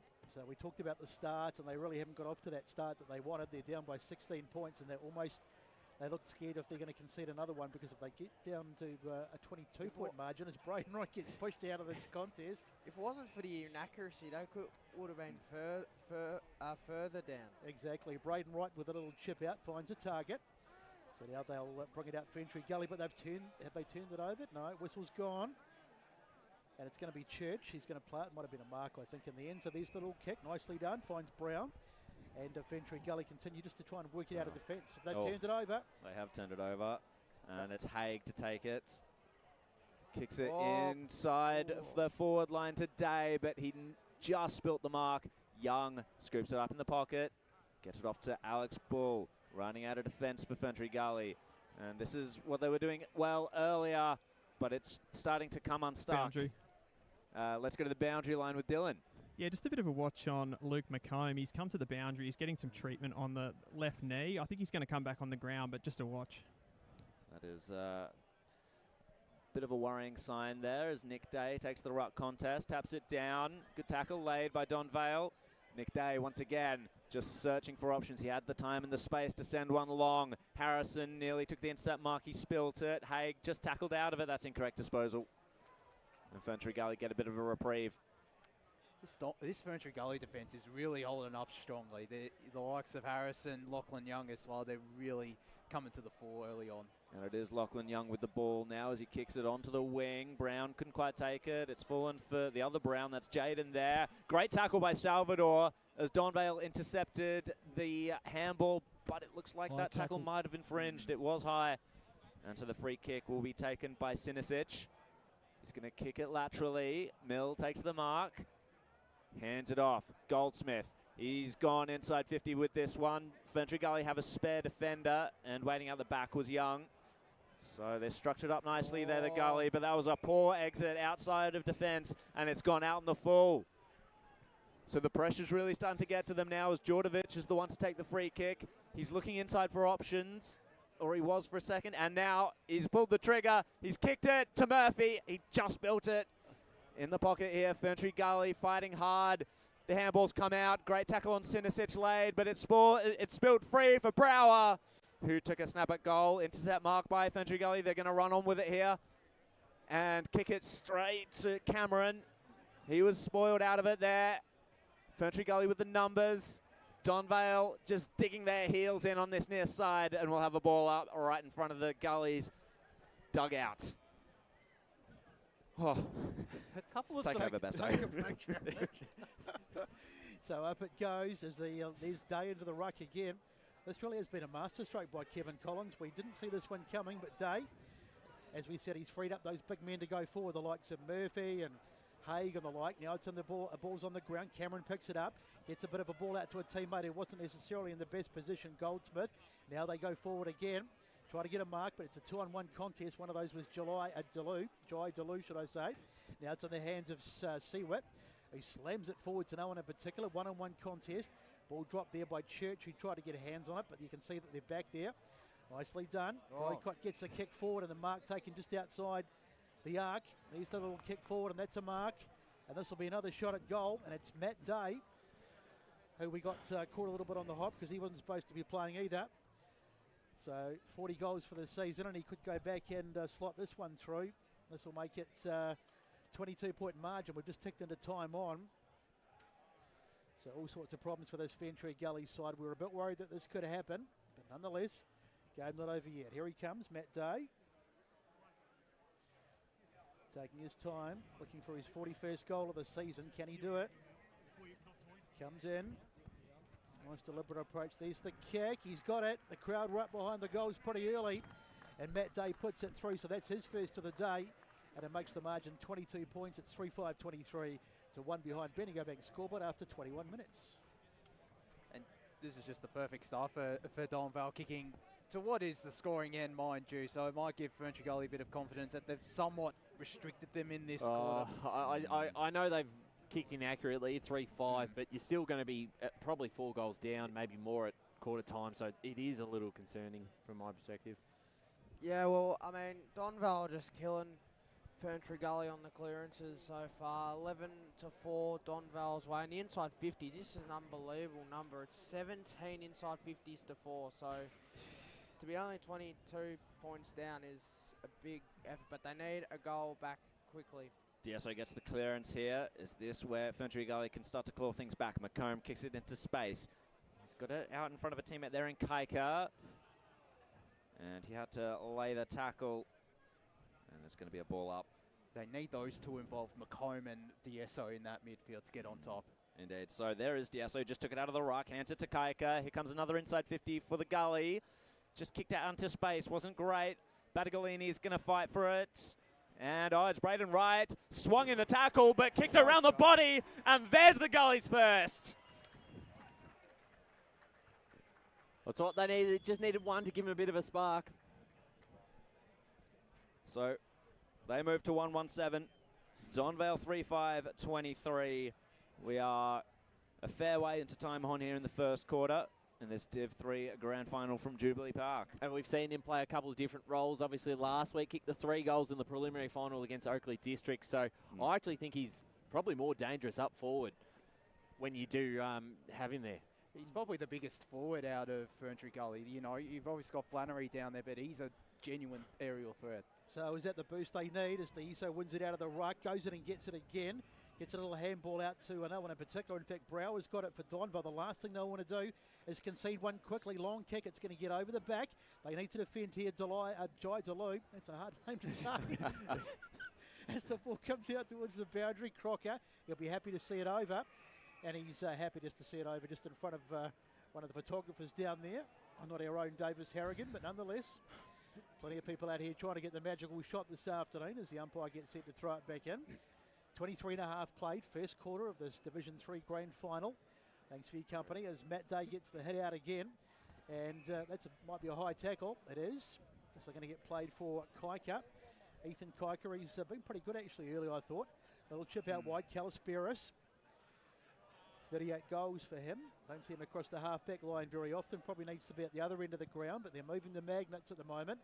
Ferntree Gully, Calisperis, long kick down, but there's plenty of defenders. And is that a mark? It wasn't paid. I thought it was there. Ball's been dropped, and they'll go inside 50 again. Trying to pick it up over there was Liardi. Haven't seen much of him in the early part of the game. Little chip forward for Mill, but he's kicked it to a Ferntree Gully player, but the umpire said no mark. And Kaika it is, who gets wrapped up, and we'll have a ball up. Just a score update at Bayswater Oval. Roval 2-2-14 leading Vermont 1 straight 6 after 16 minutes in the first quarter. My bad, that was actually Church as the ball gets knocked down. Donvale trying to get clear. Sinisic taking in the tackle. Umpire says let's ball it up again. So they'll be pretty happy, I think, for Ferntree, from a Ferntree Gully point of view, if the siren was to go now, because they've just managed to hang on here, particularly with that first goal they got as the ball is over the boundary line once again in the forward pocket. They'd love a goal here, Ferntree Gully. It would be two against the it'd be flow of fantastic. play. Yeah, it'd be. Well, yeah, that goes back. Well, I just said they wouldn't be happy with the 24 point, but obviously one more, and it's a good result. Back into play. It's taken by Haig, just straight out of the ruck. He sends it onto the wing, but his opposite ruckman, DSO, has taken the mark, standing in the hole, and he's got it along here to McAleese. He centres it up to Harrison, and they're going to switch it across the ground here. The Gully, mark taken by Patterson. Sends it inside forward 50, right to the target, but coming across. That was a great mark by Harry Ablett. And Donvale just settled once again. Is any relation? He's got to be, surely. So he's going to send it to Djordjevic. Didn't take the mark, but took it off hand, and he was tackled by two. Oh, gee, ridden into the ground by Diaso. He's going to feel that for a couple of weeks. And we're going to have a free kick here going the way of the Magpies. I think we had a small earthquake. Ethan Duncan to take it, hands it off. And Donvale send it forward once again. Day was the target, but great work by Lovat. Just wrestling with Day and took the mark. And there's the siren for quarter time. Donvale 3-5-23 to Ferntree Gully 1-1-7 in this Division 3 Grand Final. Brett Beston with some of the goal scorers. So 3 goals for the Donvale side. They've gone to Haig, to Zellick, and also to Groycott. The lone goal kicker for the Ferntree Gully side was Braden Wright late in that term. So quarter time, the Ferntree Gully Eagles, they've come back into it a little bit towards the back end of that quarter, but it's Donvale who lead at quarter time, 3-5-23, 1-1-7 in the third division grand final. Back shortly. As Sarah opened her best friend Jackie's wedding invitation, she was overcome with a wave of emotion. While her 2 young boys wrestled on the floor, tears of happiness rolled down Sarah's cheeks as she saw Victoria, the with support of been leagues and longing to clubs, see. are committed to keeping our game great. Make a promise to be the best version of yourself and support the hard-working volunteers, coaches and umpires who make our great game come to life. Real fans respect the game. Make a pledge to keep the passion alive, but remember, any form of abuse is not welcome on our turf. Shower time or showtime to 4 minutes can save you an average of $200 a year on water and energy bills. Shower shorter. Save water. Authorised by the Victorian Government, 1 Treasury Place, Melbourne. Sprained your ankle, bursting through the banner? Broke a finger, high-fiving the ruckman? Or did you run into the goal post again? For bumps, breaks or bleeds, be seen sooner, close to home at Knox Private 24/7 Emergency Department. The preferred provider of emergency care to the Eastern Football Netball League, you'll generally experience shorter wait times. You don't need private health, but there is an out-of-pocket fee. Be seen sooner, close to home at Knox Private 24/7 Emergency Department, 262 Mountain Highway, Wantirna. Do you feel good about your bank? Because there is a bank you can feel good about. They share their profits to fund big community projects, small community clubs and vital emergency services. They've given $250 million to help Australian communities thrive. They have all the products and tech you expect from a big bank, with service you don't. It's Bendigo Bank. Feel good about who you bank with. Try Bendigo. Search bendigobank.com.au or search Bendigo Bank near me. The first time I met the team at Tobin Brothers Funerals, I felt like I'd known them for years. They're so caring, honest and passionate. James McLeod, Managing Director of Tobin Brothers Funerals, sums it up best when he says, Every day our people get out of bed to assist client families in their absolute time of need. Our people love what they do, and you will not find a more highly trained group of people than those at Tobin Brothers. Visit tobinbrothers.com.au. Tobin Brothers Funerals, celebrating lives. Hi, I'm Ben Desson from Montrose Football Netball Club, and when I need a new kit for a night out, I head over to Eastland. But Eastland is more than a shopping centre. They support a range of community organisations and have been major partners of the Eastern Football Netball League since 2018. Thanks, Eastland. You are listening to Radio Eastern FM 98.1. With live and exclusive coverage of the EFNL football season, bringing you the match of the day with score updates from all divisions. And now we cross to our commentary team for the Radio Eastern 98.1 Match of the Day coverage. Welcome back to Jubilee Park as we get set for the start of the second term. And, well, I'll tell you what, just towards the end of that first half, it was looking a bit ominous. Donvale had taken control, but I feel that Ferntree Gully boys have just, I know they got the goal, but they just started to have a little bit of a better patch towards the back end of that quarter, and some good signs for them coming into this second term. Some very positive signs. They got on top in the contest. You know, Dieso and Ruck, we were talking off air before Besto just how good he's been in Ruck and filling the hole, not on too many occasions, but he's done a really good job setting them up. Luke Bacoma's gotten his hands on the ball, which is just so crucial, getting his class and experience on the ball and getting it inside 50. So they slightly made their way back into the contest, but just that first part from Donvale, had it not been for inaccurate kicking, it could have been a lot uglier, Ryan. Yeah, well, it just took them a bit of time to steady, and you looked at a couple of the times they exited their back half. The kicks were pretty poor. They missed some targets. They turned it over quite a bit. Once they cleaned that up a tiny bit, it made for a more even contest. And as soon as they get their game going, their outside run on the wings, they use the ball a bit better, hit up some targets up forward, and they can make a difference. And I think we did just get a score check out at quarter time at Bayswater Oval, 2-3 apiece between Roval and Vermont. So we'll keep those updates coming here. But yeah, no, I think this is a little bit more positive than it would have been 10 minutes before, where we thought, okay, this could get it was going to be a long yeah, game. it could be. And so they have certainly steadied, but they've got to hit the scoreboard now because they still have only kicked the one goal. Donvale didn't make the most of their opportunity in the first quarter. If they can even this up by half time, we've got a great game ahead of us as we go boundary side to Blake Tennant. Yes, I've just got a Ferntree Gully coach here, Brent Kiker. Brent, challenged early, but you must be pretty proud about how your defences are really coping against the Donvale forward line. Yeah, look, they come out. I'll walk with you, Blakey. They come out firing. Inside 50s, they dominated. We were a little bit flat-footed, especially the back half. We didn't get much movement. Then once we settled into the game, we evened up around the footy. I thought when we actually moved the ball and moved it through the centre and out wide, I thought we actually exposed them. It's probably just a couple of skill errors too that's cost us. So I'm expecting a big quarter here. Just talking about that, just in the space here, I think you had a clearance there and a ball out there.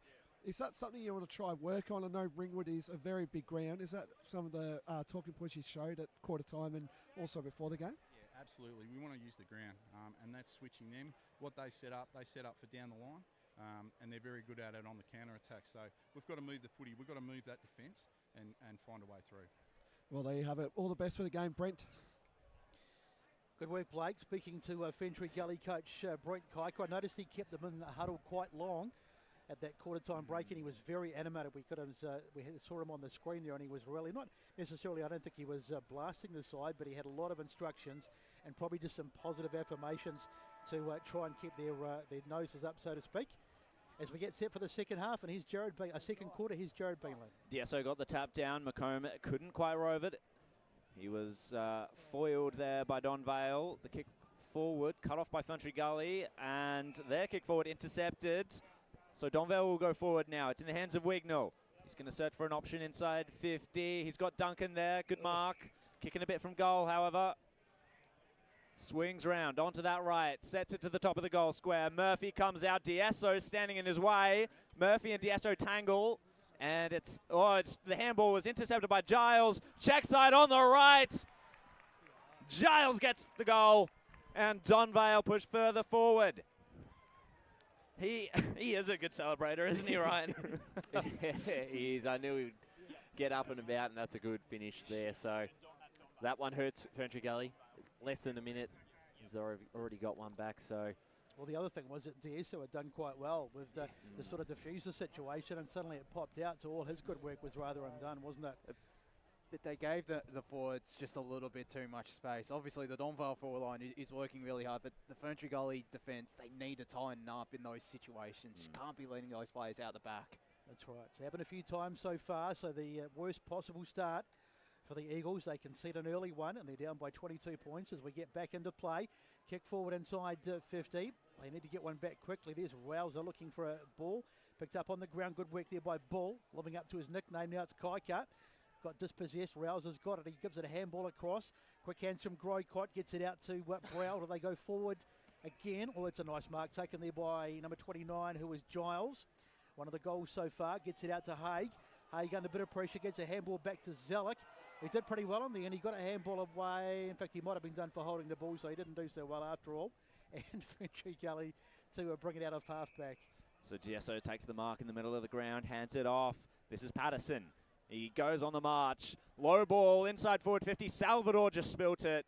And Donvale will be safe there. Kick out of defence by Otten. Marked by Heagney. He's played 16 games for the Bulwen seniors in his career, but his kick was cut off there by Bull. Sends it back inside forward 50 for the Gully. No mark taken. Scooped up by, that was Pell. And now Donvale go out of defence again. Otten was there, couldn't take the mark. Out the back was Giles. He's got 2 to run away from here. Sends it inside forward 50. Lowered the eyes well. Murphy couldn't take it. Great little play of defence there by Ferntree Gully. And they will safely exit defence. McComb takes the mark. And just going back there, it was Hayden Harvey was the man who handled the ball so well to take it out of defence. McComb's kick just split the difference of 2 teammates. And Boundary. It'll be a boundary throw-in, which is where we'll go here to hear from Dylan Smith. Yeah, Kevin Collins really happy with the boys' work, especially on the outside of the contest, and really happy with how they controlled the territory. Just wanted the boys to seize the moment. Double fisted forward there from Haig, but McComb was waiting for it. Sends it into the centre of the ground. No real target there, so Wignall's going to pick it up for the Magpies. Hand it off to Ablett. His kick was a little speculative. It's going to be Djordjevic against Harrison. Harrison beats him to it. A little bit faster there. Hands it off to Patterson. Takes a backward step. Assesses his options. Sends it forwards. One-on-one situation there. Rouser was there, but Ferntree Gully will win out. Kaika sends a bouncing ball inside forward 50. Scooped up by Church. Sent it to the top of the goal square. Salvador against Mill. Salvador made sure it came to ground, swung around the body, kicks it back to the top of the goal square. Brown is there. Kaika hands it to Jaden Brown. Tackled. Great goal-saving tackle by Donvale, and will get a ball up. That was well done by Pell. So a massive tackle by Pell. That was looking very, very dangerous. Looked like Ferntree Gully could score there, but Pell manages to defuse it. Now it's in the ruck contest again. Picking it out of the ruck there was McCormack, another one of the survivors from that 2017 premiership side. Little handball inside from Ferntree Gully, picked up there by Bull. He's been really good, and he's found a target. He's been very good. I was just about to say Bull. Yeah. He's been one of their better players, and he's picked out Flannery, and this should be, well, I won't say anything. This is a good opportunity to put a goal on the board and further reduce the deficit. Yeah, you're 100% right. Coming back into the side this week is a really important inclusion. We saw him the last time they played Donvale, and he played a really good role for the Gully and was probably their best player on the day, so he'll be important again. So Flannery, he really needs to kick this. This will be a good reply after conceding the early one. There's the kick. He's got it. So Flannery gets goal number 42 for the season, and he's pulled the margin back. It's 4-5-29 to 1. Just wait for the scoreboard to tick over. It must be 2-1-13. So it's a 16-point margin. We've had 5 minutes in the second term. That's good for his confidence there, Flannery. He missed one early in the first quarter. Gets one to settle the nerves a little bit. It is a very good confidence booster as well, because he is such a key down in that forward line, as is the likes of Corey Salvador, who was playing deep forward. Now D'Esso is playing as that deep target, so it's definitely it definitely gives them confidence. As you mentioned, D'Esso out of the ruck, so it's right, but he didn't win that contest, so Brow's going to send it forward for Donvale. Djordjevic is going to chase it, tackled by Harrison. It's a good matchup, those two, and the tackle is rewarded. Harrison, oh no, it's not actually. It's going back to the umpire.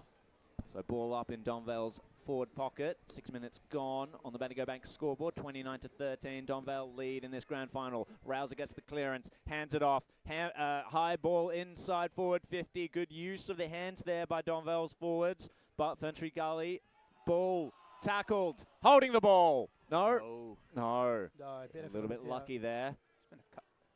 There's been 2 of those the last minute, pretty much. Good thing I'm not an umpire, I suppose. Haig taps it down, but it's gone straight to Donvale. Ferntree Gully, in fact. And bouncing ball inside the centre of the ground. Who's going to win out here? It's a bit of a skirmish. Salvador just wrenches it into his grasp and tried to get away from the tackle, but the tackle stuck. And we'll have a ball up right in the centre of the ground. Wright versus Haig. Haig got the tap down. Rouser feigned the handball. Sent it forward with a kick. One-on-one situation there. Djordjevic just got it stolen from him by Harrison. And McComb was the handball target. Couldn't handle it cleanly. And now they all converge and pile on top. Ball up. We talk about Alex Ball having a good game. Brody Harrison has really impressed me across the fence as well. He's only a young kid, but he's really stood up. He has been good. So tap down, Seward hunts it, was surrounded, but got the handball free. Scooped up, however, by Goldsmith. The Donvale sends it back forward for the Maggies. Harrison there, safe hands, good handball. Sent it straight back to Goldsmith, however. McComb will fight for it. It's just out there on the outer side. Good work there. Great body work by Goldsmith. The burst free. Send it inside forward 50. Punch over the top from the Gully. Djordjevic snapped around the body as he was being tackled. Top of the goal square. Gully holding on for grim death at the moment. And they'll send it back out of defence. Bouncing ball over the line. Goodness me, they are really hanging on here, the Gully's defence. Murphy's going to have to earn every kick today. He's well pressured every time the ball goes near him. They're very aware. Ryan, question without notice. I noticed the boys have got the police bandages around the... Is that a special round? Or you're not sure? They do that with the grand final each year. All right, thank you very much. So the blue ribbon medal. Oh, of course, absolutely. So Rawser makes the tackle. The umpire to throw it up. So the margin at the moment, 16 points, still very manageable as Braden Wright gets it out of the middle. It's going to come back, though, for Donvale back inside 50, and that's a mark. Is that Duncan, I think, who's taken that? Yep. It is. So Duncan the mark. He's sort of a bit of an unsung hero of this Donvale forward line, Duncan. It's Murphy who gets most of the pundits, but he's certainly a very good player, 30 goals this year, and he's been around for a little while. Well, you'd want two of him because he can go up forward and kick goals, and then he can go to the defence and intercept marks left, right and centre. He can indeed, yes. We've seen him go back in defence, so he's a pretty versatile player. Let's see how he goes with this one. Chance for Donvale's 5th of the afternoon. Here he comes. He'll be kicking from inside the arc, so he shouldn't have any problems with the distance.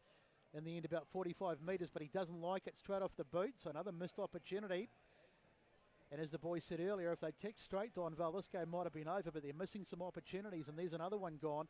So 4-5-29 to 2-1-13. Bendigo Bank scoreboard. We've had 9 in the second term. Braden Wright sent it out of defence for the Gully.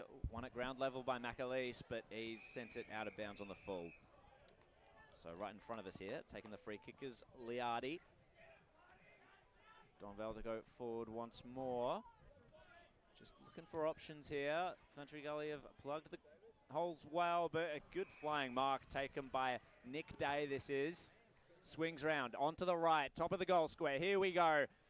Target is Murphy, standing in the way, however, the Gully. Giles is going to fight for it, but good stuff by Ferntree Gully, sending it out of defence. Oh, Brown just wore one, and Pels completely struck him high there. He's asking, why was that a free kick? It's pretty obvious, I think. As his head bounces up the ground. So good to see Jake Brown recovering from that. Now Kaika takes a bounce, hands it off. He's going to get it back here, Kaika. Back to Jaden Brown, and his kick's out in the full.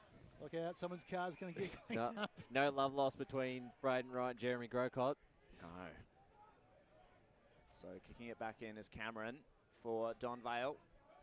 They lead 29-13 on the Bendigo Bank scoreboard. Division 3 grand final action as the pack converges. Punched down by Braden Wright. Scooped up by Kaika. Hands it off to Woods. Woods inboard to McAleese. He hands it off to McComb. Top of the goal square. There's a couple of Donvale defenders there sitting and waiting for it. Mark taken. And it's Rawser who dropped back as the extra man. And he'll take his kick from the opposition goal square. He finds Cameron out there. And his kick will go to Zalek. Zalek punches it forward into the hands of Djordjevic. So this is a good build-up for Donvale.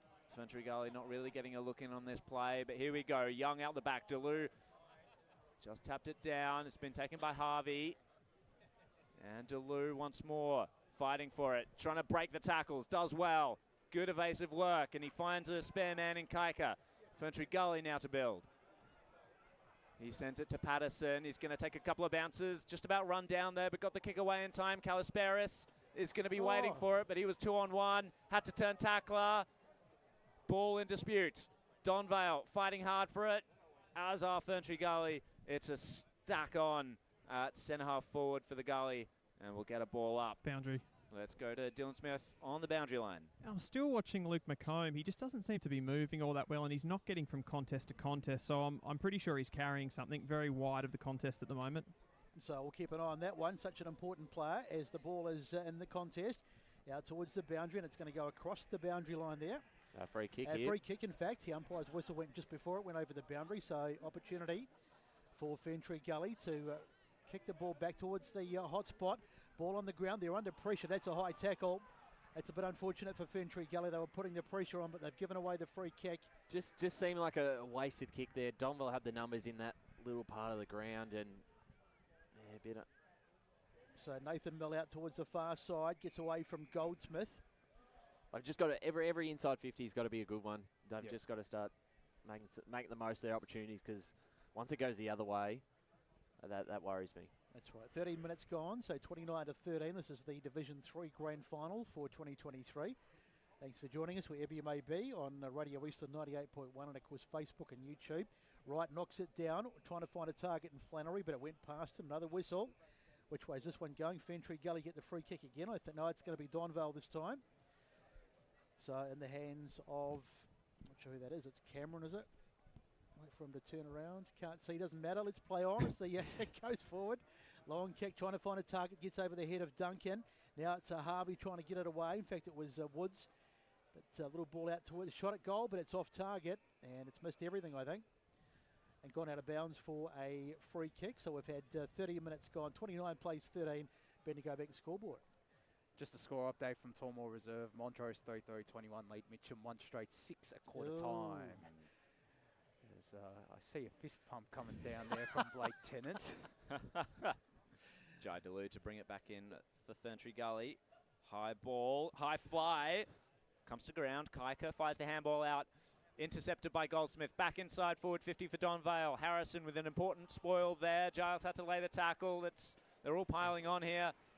And Giles' tackle had infringed because Crocker didn't have the ball. Crocker sends it to Patterson.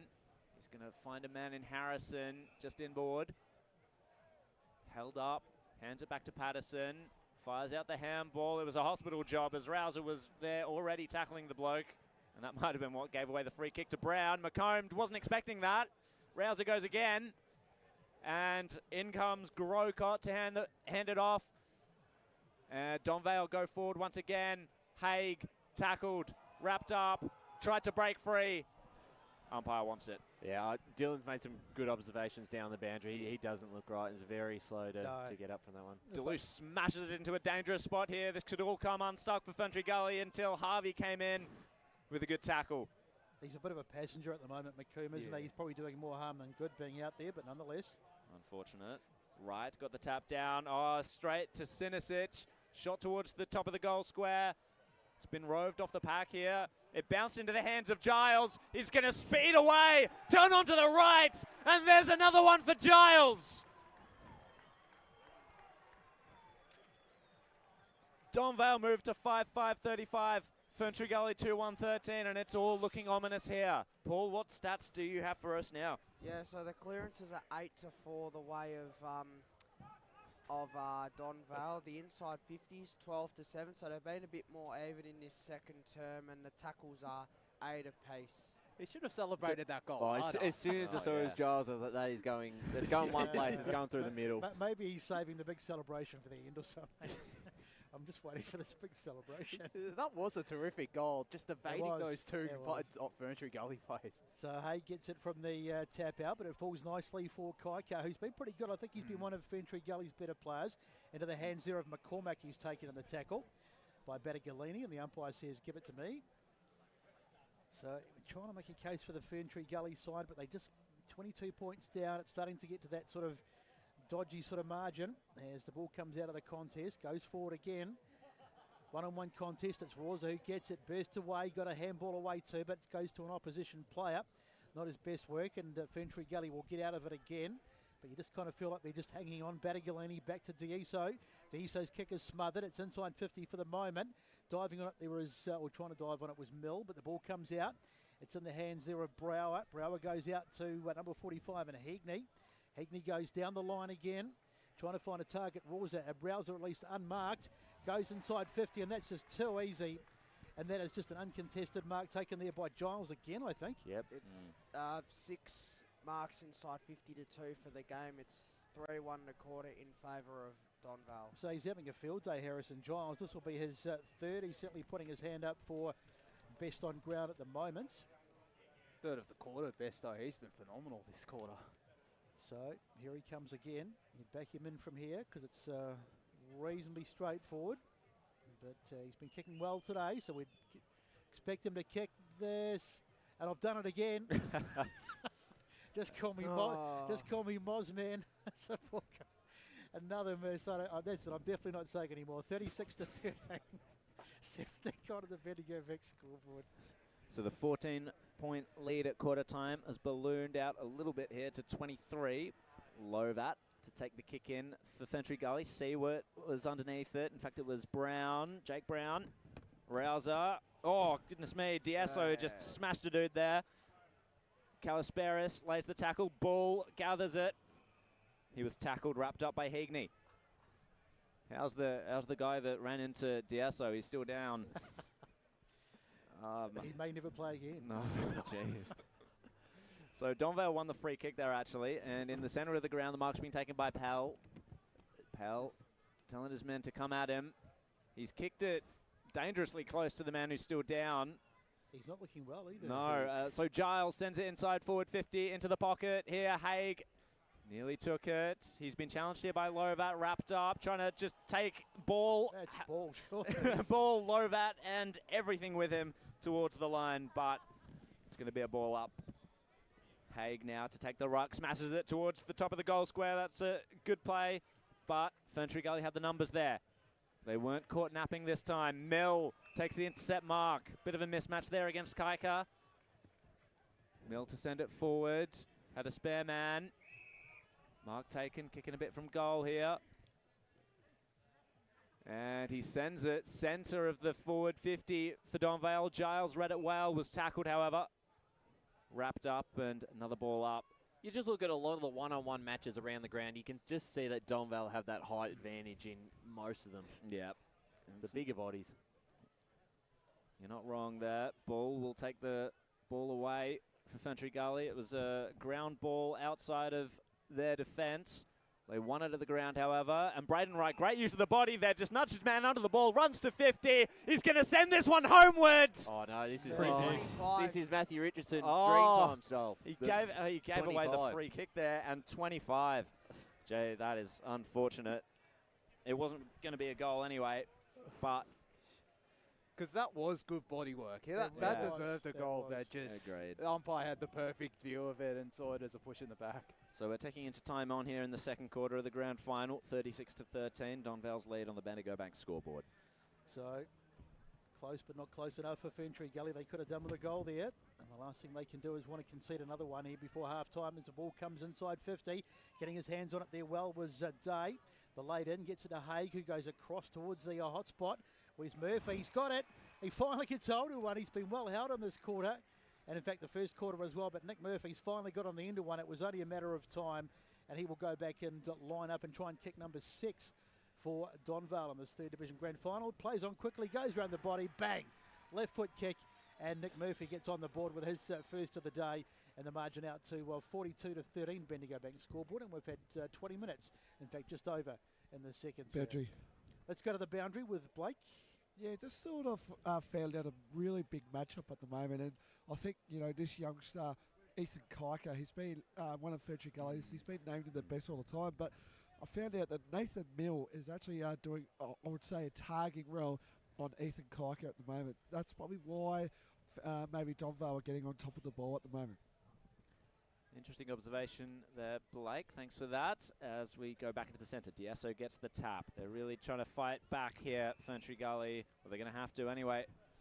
There's a lot of pressure on someone as young as Kaika to have a big performance in this second half now because obviously no Kennedy. McComb is a little underdone. He's going to have a massive impact if they are to get back in this contest. So D'Asso drew the free kick from that stoppage. He's going to send it forward. Mel just sits there and takes the mark. Easy enough. Here's the spare man. Gets the kick out to Goldsmith. And Goldsmith will send it in just onto the wing here. Lovat standing underneath it. Takes a good mark. So boundary. Blake on the boundary line. Let's go. Just a quick one. So Ethan Kaika's actually on the bench right now. But I'll tell you what, when he gets back on, Mill will go on to him. So roving it there was Brown. Church kicks it to the centre of the forward line for Ferntree Gully, but Donvale had the numbers. Kalisperis goes to ground. He's going to have to get back up here. He did that well. Seward, handball target. Just fights away, and they're going back to go forward here at Ferntree Gully as Donvale continue to press. They've got the numbers here. They've got the pressure. Seward's going to have to stand up in the heat. Doesn't. And it's going to be a ball up. Just look at that pressure. It's just so immense, and I won't be surprised if they're able to continue it given that fitness level they have. So Diesso got the tap down only as far as out. Stolen from him by McComb. And McComb's kick will be intercepted there by Harry Ablett. So Donvale just settling things down a little bit as we tick towards half-time. Diesso is going to take this mark, definitely. Intercepted it well. And so Ferntree Gully, just as the game takes a little bit of a breather, McComb sends it. Church, hard up against the boundary line. Couple of kicks from goal here. Seward was his target, inboard. So they're going lateral here, the Gully. Searching for their third goal of the game. Seward's kick was smothered. Donvale now to march out of defence. Target is Giles. The punch came from Lovat. Deleu received it. And Delu's handball, well, he nearly spilt it there, did Woods, but he's going to send it forward. That was a good kick, but Pell intercepted well. He's got a handball option here in Otten. Otten's going to send it out again. A mark taken once again by Woods. So Ferntree Gully look like they're going to attempt a shot at goal here through Nick Woods. Man on the mark's 50 out.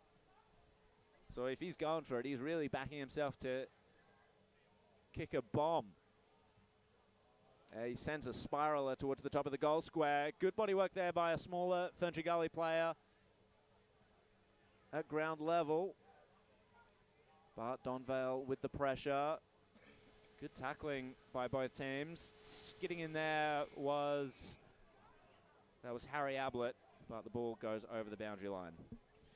So deep into time on, we've had only 25 minutes played, 42 to 13. It's the Donvale side. Of course, the bridesmaids in last year's grand final, that heartbreaking 2-point loss. Can they go one better as Diesso takes it out of the ruck, loses it though, and Zellick just takes it and thumps it out towards the far side of the ground. Ball is in the contest. Oh, Hegney ran past it. Here's an opportunity. Shot at goal, and it's missed. So that could have been a real boost, but it's off target. Goes through for a minor score. And the margin now 42 to 14. It's still 28 points. It's still manageable, but they need some goals at Ferntree Gully, and they need them pretty soon. There's Donvale in no hurry to bring the ball back in. Max Otten looks like he's out for a Sunday picnic, just wandering back there. So just quite happy to slow it down. Now he's going to take a little bit of a run out of the goal square and then kick out and finds a target. Nicely done. Into the hands of Mitch Brower. Little chip forward, nice mark, and they've got a bit of run here. It's Sinisic. He goes across the ground. This is good from Donvale. Just getting the ball through the middle of the ground pretty comfortably, as Crockett did pretty well. They just to nullify it for the moment. Rosa taking the ground, and he's been well and truly held. Good tackle on the umpire says we'll have a ball up as the umpire's whistle, or the siren at least goes, and the umpire puts the hands in there and says that'll do us for the second term. So half-time out here at Jubilee Park in this third division final, 6-6-42 to 2-2-14. Donvale in front by 28 points. Here's Jared with the goal kickers. So we've got one multiple goal scorer for the whole game. That's Harry Giles with 2. And along with him for Donvale, Zach Haig, Nick Murphy, Jeremy Grocott and Matt Day, all with 1 each. And just the 2 goal kickers for Ferntree Gully, and that's Braden Wright and Jack Flannery. So what have Ferntree Gully got? Can they come back in the second half, or will it be Donvale who power away to victory and win their win the grand final and take a premiership after that heartbreaking loss last year? We'll take a break, come back and wrap up all the action from the first half. AFL Victoria, with the support of leagues and clubs, are committed to keeping our game great, and we are strong in our stance that any form of abuse across football at all levels is not tolerated. Any form of abuse is not welcome on our turf. We are encouraging all spectators not to confuse their anger with passion. We're all here for the same reason: For the love of Australia's Looks like we're off to favourite Eastland for a game, new frog we and some want heels. supporters, parents and players to make a promise to be the best versions of themselves and to support the hard-working volunteers, coaches and umpires who make our great game come to life every week on local grounds across our great state. Real fans respect the game. Make a pledge to keep the passion alive, but remember, any form of abuse is not welcome on our turf. Compared to the Eastern Football Netball League, you'll generally experience shorter wait times. You don't need private health, but there is an out-of-pocket fee. Be seen sooner, close to home at Knox Private 24/7 Emergency Department, 262 Mountain Highway, Wantirna. Do you feel good about your bank? Because there is a bank you can feel good about. They share their profits to fund big community projects, small community clubs and vital emergency services. They've given $250 million to help Australian communities thrive. They have all the products and tech you expect from a big bank, with service you don't. It's Bendigo Bank. Feel good about who you bank with. Try Bendigo. Search bendigobank.com.au or search Bendigo Bank near me. Tobin Brothers Funerals wear their heart on their sleeve. Their clear and easy-to-use website and Memory Maker app make it easy for families to make an informed decision. Here's James McLeod, Managing Director of Tobin Brothers Funerals. We pride ourselves on being the most transparent funeral company. All pricing on goods and services are available on our website. It's all there for you to see and make very informed decisions when planning a loved one's funeral. Visit tobinbrothers.com.au. Tobin Brothers Funerals, celebrating lives. Do you want to study at the #1 sports science school worldwide? Study sport at Deakin and benefit from the most advanced sports facilities available, from running tracks to biomechanics labs, and decked out gyms to a climate chamber. Deakin have what you need to graduate ahead of the pack. Discover endless opportunities in sports science by visiting deakin.edu.au/sport. Deakin, proud sponsors of the EFNL.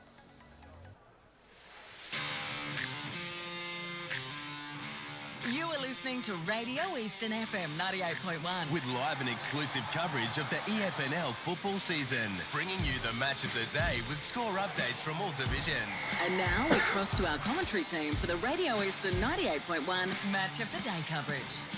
Welcome back, ladies and gentlemen. Half-time here at Jubilee Park. Donvale, handy 28-point lead here at half-time. Donvale 6-6-42, leading Ferntree Gully 2-2-14. Joining me for half-time is Blake Tennant and Dylan Smith. And Blake, we'll start with you. You've got some scores coming up from the other games so far? Yes, I do. Welcome aboard to the halftime show. Good to be here. So on the 25th minute mark, Roval leads 7-4-46 to Vermont 4-5-29. So I believe Roval kicked the last two goals in about a matter of 5 minutes. Down at Tamworth Reserve, Montrose lead 4-3-27.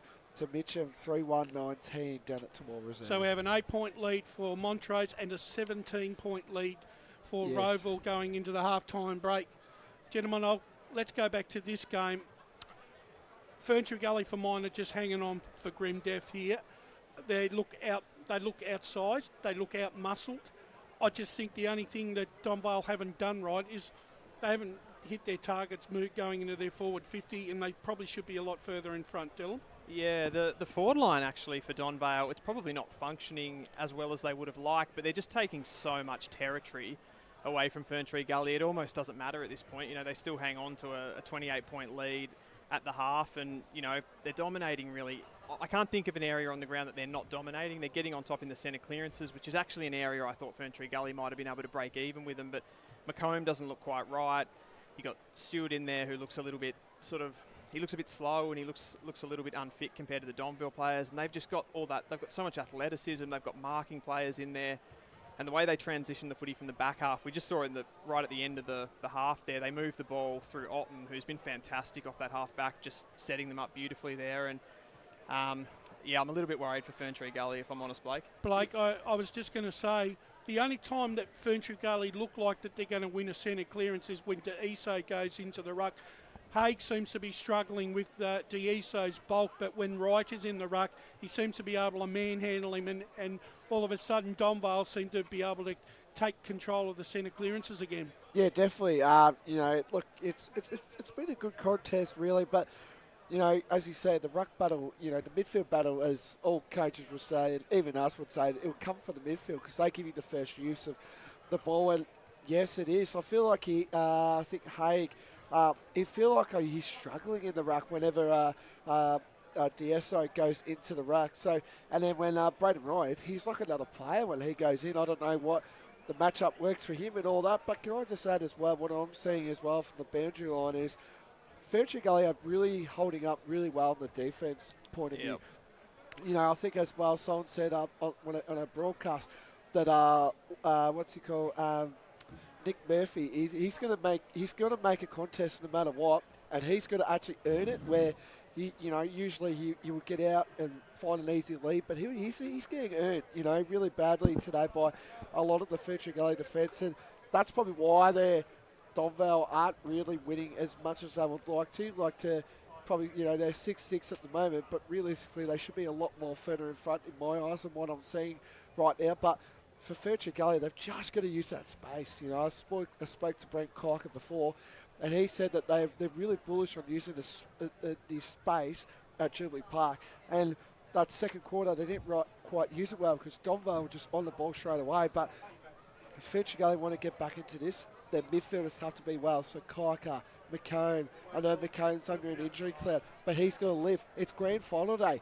This you've got to put the body on the line sometimes, even if it's got to be a dogfight. I think the issue though is with Ferntree Gully, they really are lacking a key forward that they can direct any ball through. They're being forced far and wide, and they can't find any continuity. They're getting it to half forward, but they're having to play indirect football. They're being forced backwards, sideways. They're not being allowed to take any sort of control in the corridor. Their ball use has been poor too, though. It has. And when you're undersized like this, we've talked about the bigger bodies of Donvale sort of dominating. And the one thing that you can use there is ball use. And like Blake said, use the wide expanses of the ground, but they're not really doing that well enough either. And Blake made a really good point, though, about the defence. I mean, the likes defensively, they're doing okay.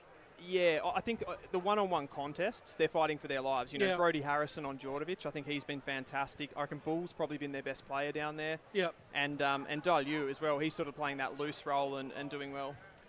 Doing some more. I've actually got some half-time scores. Yes. They've just come in. Yep. So our great mate Ray Baird, yes. Very Roval tragic fan. Yep. So at half-time, Roval now lead 8-4-52. To Vermont 5-5-35. Yep. And then down at Timor Reserve, Montrose at half-time. Oh, sorry, the 19th minute. So they'll be behind. Well, they had an extra time down there as well. So Montrose lead 5-3-33 to Mitcham 4-2-26. So 19 minutes into the second quarter. This game could be going on to 5 o'clock. Well, you just never know. Talking about this game, though,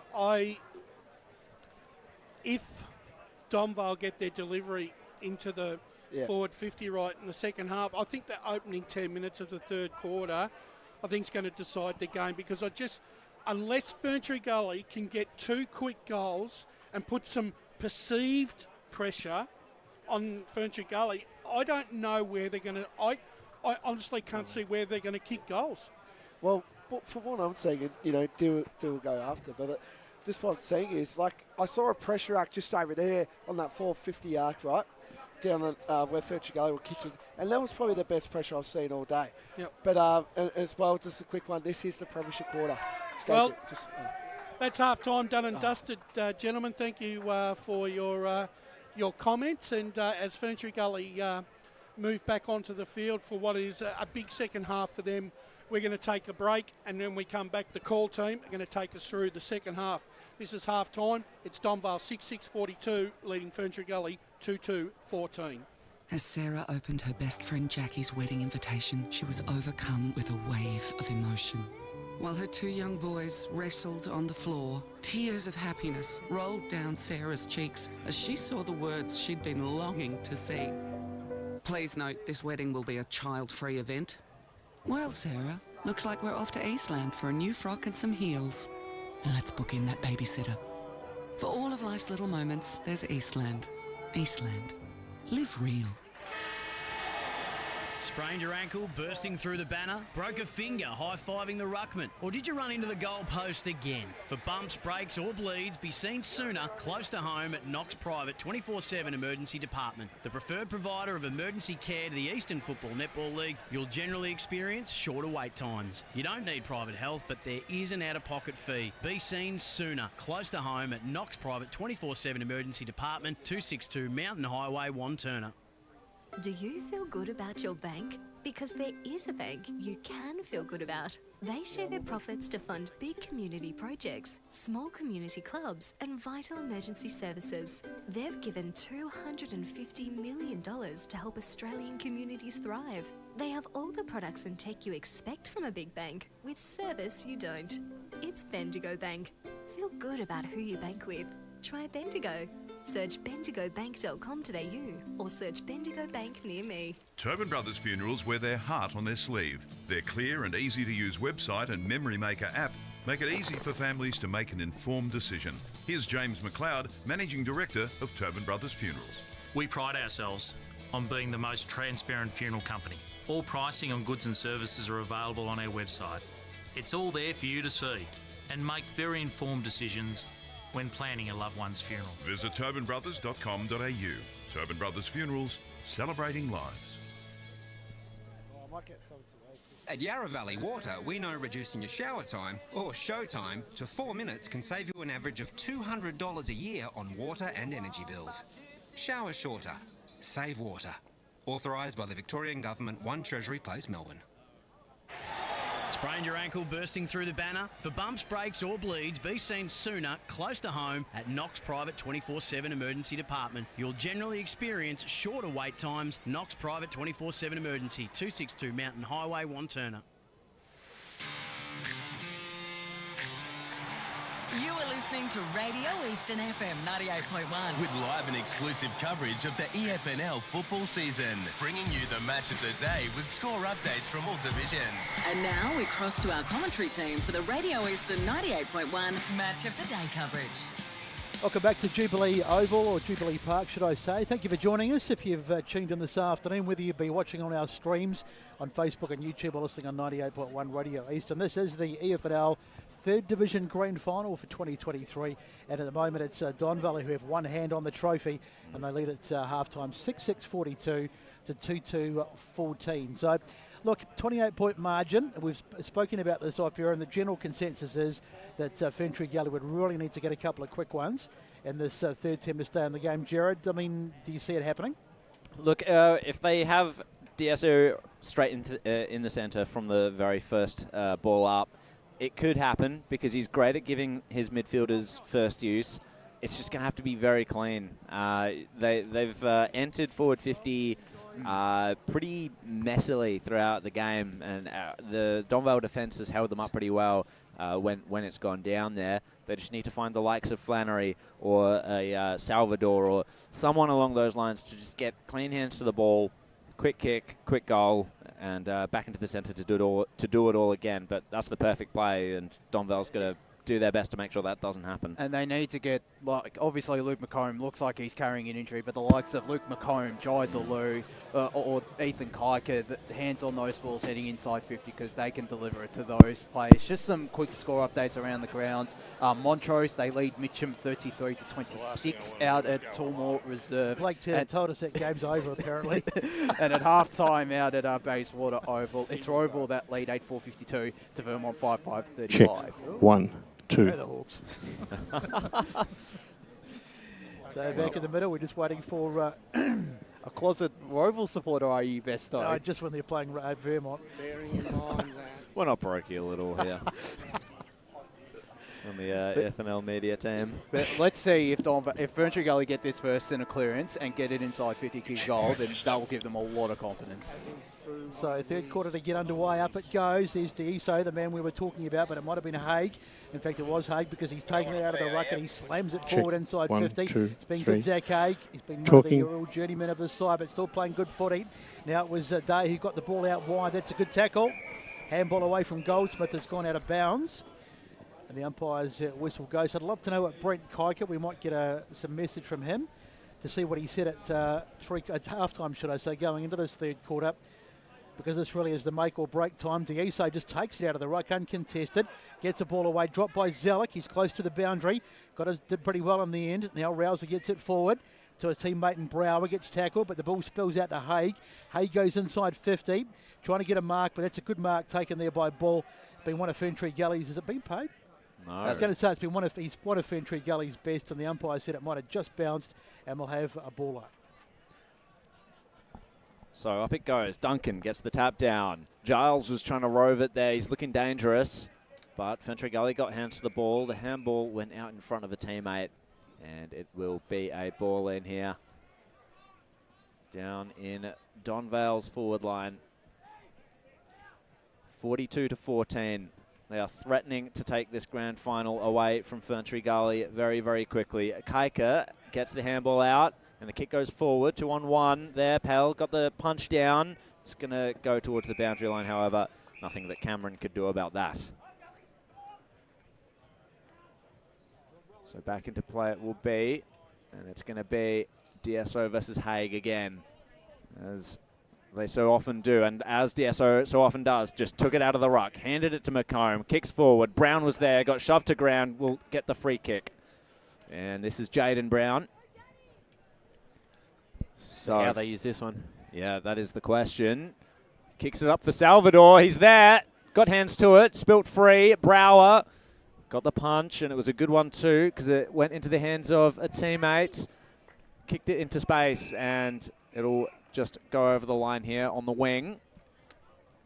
Luke McComb has started this quarter really well. He's gotten his hands on the ball. He showed a couple of good bursts of speed as well, which suggests maybe that injury worry isn't as troublesome as we first thought. So D'Esso, great use of the body there. Once again, just took it out of the ruck, handed it to Deleu. He lowered the eyes, got the kick forward, taken by Battaglini.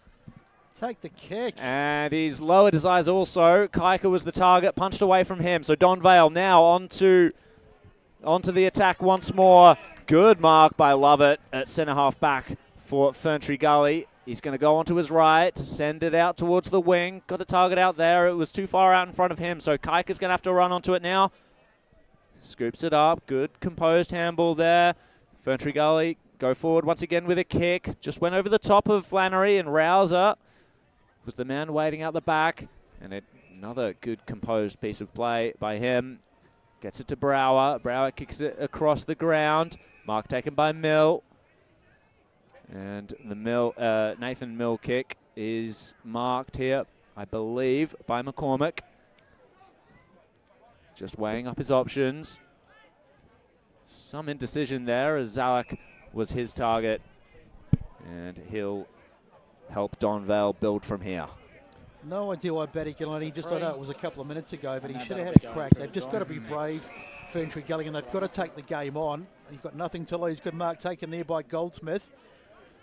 Should be able to kick it from just outside 50, but when you're giving it off, not good. But we'll let it go as the ball goes forward. That'll be a free kick going the way of Duncan as he gets clattered to the ground. Just outside 50. And so Ethan Duncan trying to find a target as he looks around for someone to kick to. Now he goes into the pocket, and that's looking for Haig, but it gets over the top. Deleu did pretty well in the end. Just did enough to put Haig off. And boundary. The ball goes out of bounds as we pop down to the boundary, and here's Dylan Smith. Yeah, just on that player, Jai Deleu, he actually attended the first centre bounce, so it looks like they've got him into the midfield to add an extra body in there. So I think he's been pretty good. He's done some good work down back, but obviously, as Brent Kaika mentioned before the match, he can sort of play anywhere, so they've thrown him into the middle now to try and spark things, and Warren Q, he gets the football, but he's given it away, and I think I've mozzed him again because that's a goal. Nice. It's Rouser who's put it through. That is a killer blow. Did some good work, Deleu, but he got dispossessed, and James Rouser has kicked Sorry, the goal. Besto. It was a brilliant cut-off, though. That was. I don't think he was even expecting it there, James Rouser, and he nearly bumped into the umpire as well. But so the skipper gets a much-needed, well, not really a much-needed goal, but a crucial goal, 7-6-48 to 2-2-14, and we've had 5 minutes of play in this third term. It is a very important goal because despite probably having most of the dominance in this first half, they probably would have left a few goals on the table, so that's an important one for them.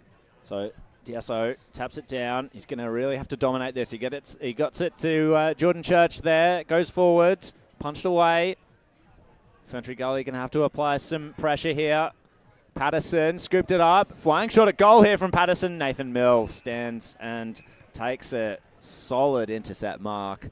Good sticky hands by Mill. Gets it to Zalek. And Donvale, well, we've seen this before. Building from that right half-back area. Ugh. Well, we haven't seen that too often. They've turned it straight over, and Woods has taken the mark. Woods finds the man on the outside. It's Church. How will Ferntree Gully respond to that? What would have been a demoralising goal to start the quarter. And the kick forward was nearly intercepted. I thought that was a mark, but Brower will now take it, and Cameron taking over the line there. So Ferntree Gully, they're going to have to push a little harder here. This grand final as a premiership hopes, in fact, starting to slip away from them. Kiker in the ruck. You don't see that too often. Woods took it, handed it to Church. He's got 3 Magpies around him. One of them was Heagney, and he wrapped him up. Infringed, in fact, so Church will take the free kick. He handed it off, and sending it forward was Lovett. It went into the hot spot, but Rouser did well to rove it off the pack. Hands it to a teammate. I think it was McCormick. His kick was a little speculative, so Patterson feasted on it. Sent it back inside forward 50. Once again, wayward. Nathan Mill just watched it bounce over his head. Salvador was first to it. Got the handball away, and that's got to be in the back there. Grocott infringed. No, it's holding the ball. So Jeremy Grocott. See, that's rough. That had to be in the back, surely. I think there might have been a high free kick in there too. Just nothing going Ferntree Gully's way. So Calisperis not getting the rub of the green there from the umpire as Donvale exit defence. It's going to go over the boundary line there as Matt Day spilt the mark. 7-6-48. That's Donvale's score to Ferntree Gully 2-2-14. 7.5 minutes gone. Bendigo Bank scoreboard. Thanks for tuning in to the Division 3 Grand Final. 98.1 or the EFNL Facebook and YouTube streams. It was good work there for Ferntree Gully, getting the clearance. It was Church. Sent it forward, but Seward wasn't able to make much of it. And over the boundary line it goes once again, just in the front of the Donvale dugout. The flags are flying there in the colours of green, white and black, and they might be flying the flags in jubilation at the end of today. Roving it was Kiker, bumped off the ball. Donvale to send it forward again. 2-on-1 situation. Standing in the hole was Lockie Young. Couldn't take the mark. Good use of the body there. Bumped Duncan right off the ball. But the boundary line beat him. Another throw-in just in front of us here. Just a score update from Tormore. It's 33 apiece at half-time. I thought that game was over. I thought that was too. Blake will be biting his nails down there. So DSO from that clearance just delayed the handball, sent it to McComb, and he had to tightrope the boundary line, and the boundary line won out once more, as it does so often. Defensively, they've been okay this afternoon. It's just I've really struggled to hit the scoreboard, and I don't see him making up that 5-goal gap at the moment. That's the big thing, isn't it? Finding the goals. As DSO got dispossessed, but the umpire said play on. Rosa went in there and tried to get it. Now it's on the ground. Good tackle coming in there from Heagney, I think it was. And the umpire says we'll ball it up. So DSO's tried hard all day. You've got to credit him. He's been absolutely colossal, but he needs a few more soldiers to go with him. Now the ball comes out to Stewart. Trying to get hands on it there. That's number 38 is Church. He's taken in the tackle. In fact, it was number 41, my bad. It was Brown in the end who was tackled.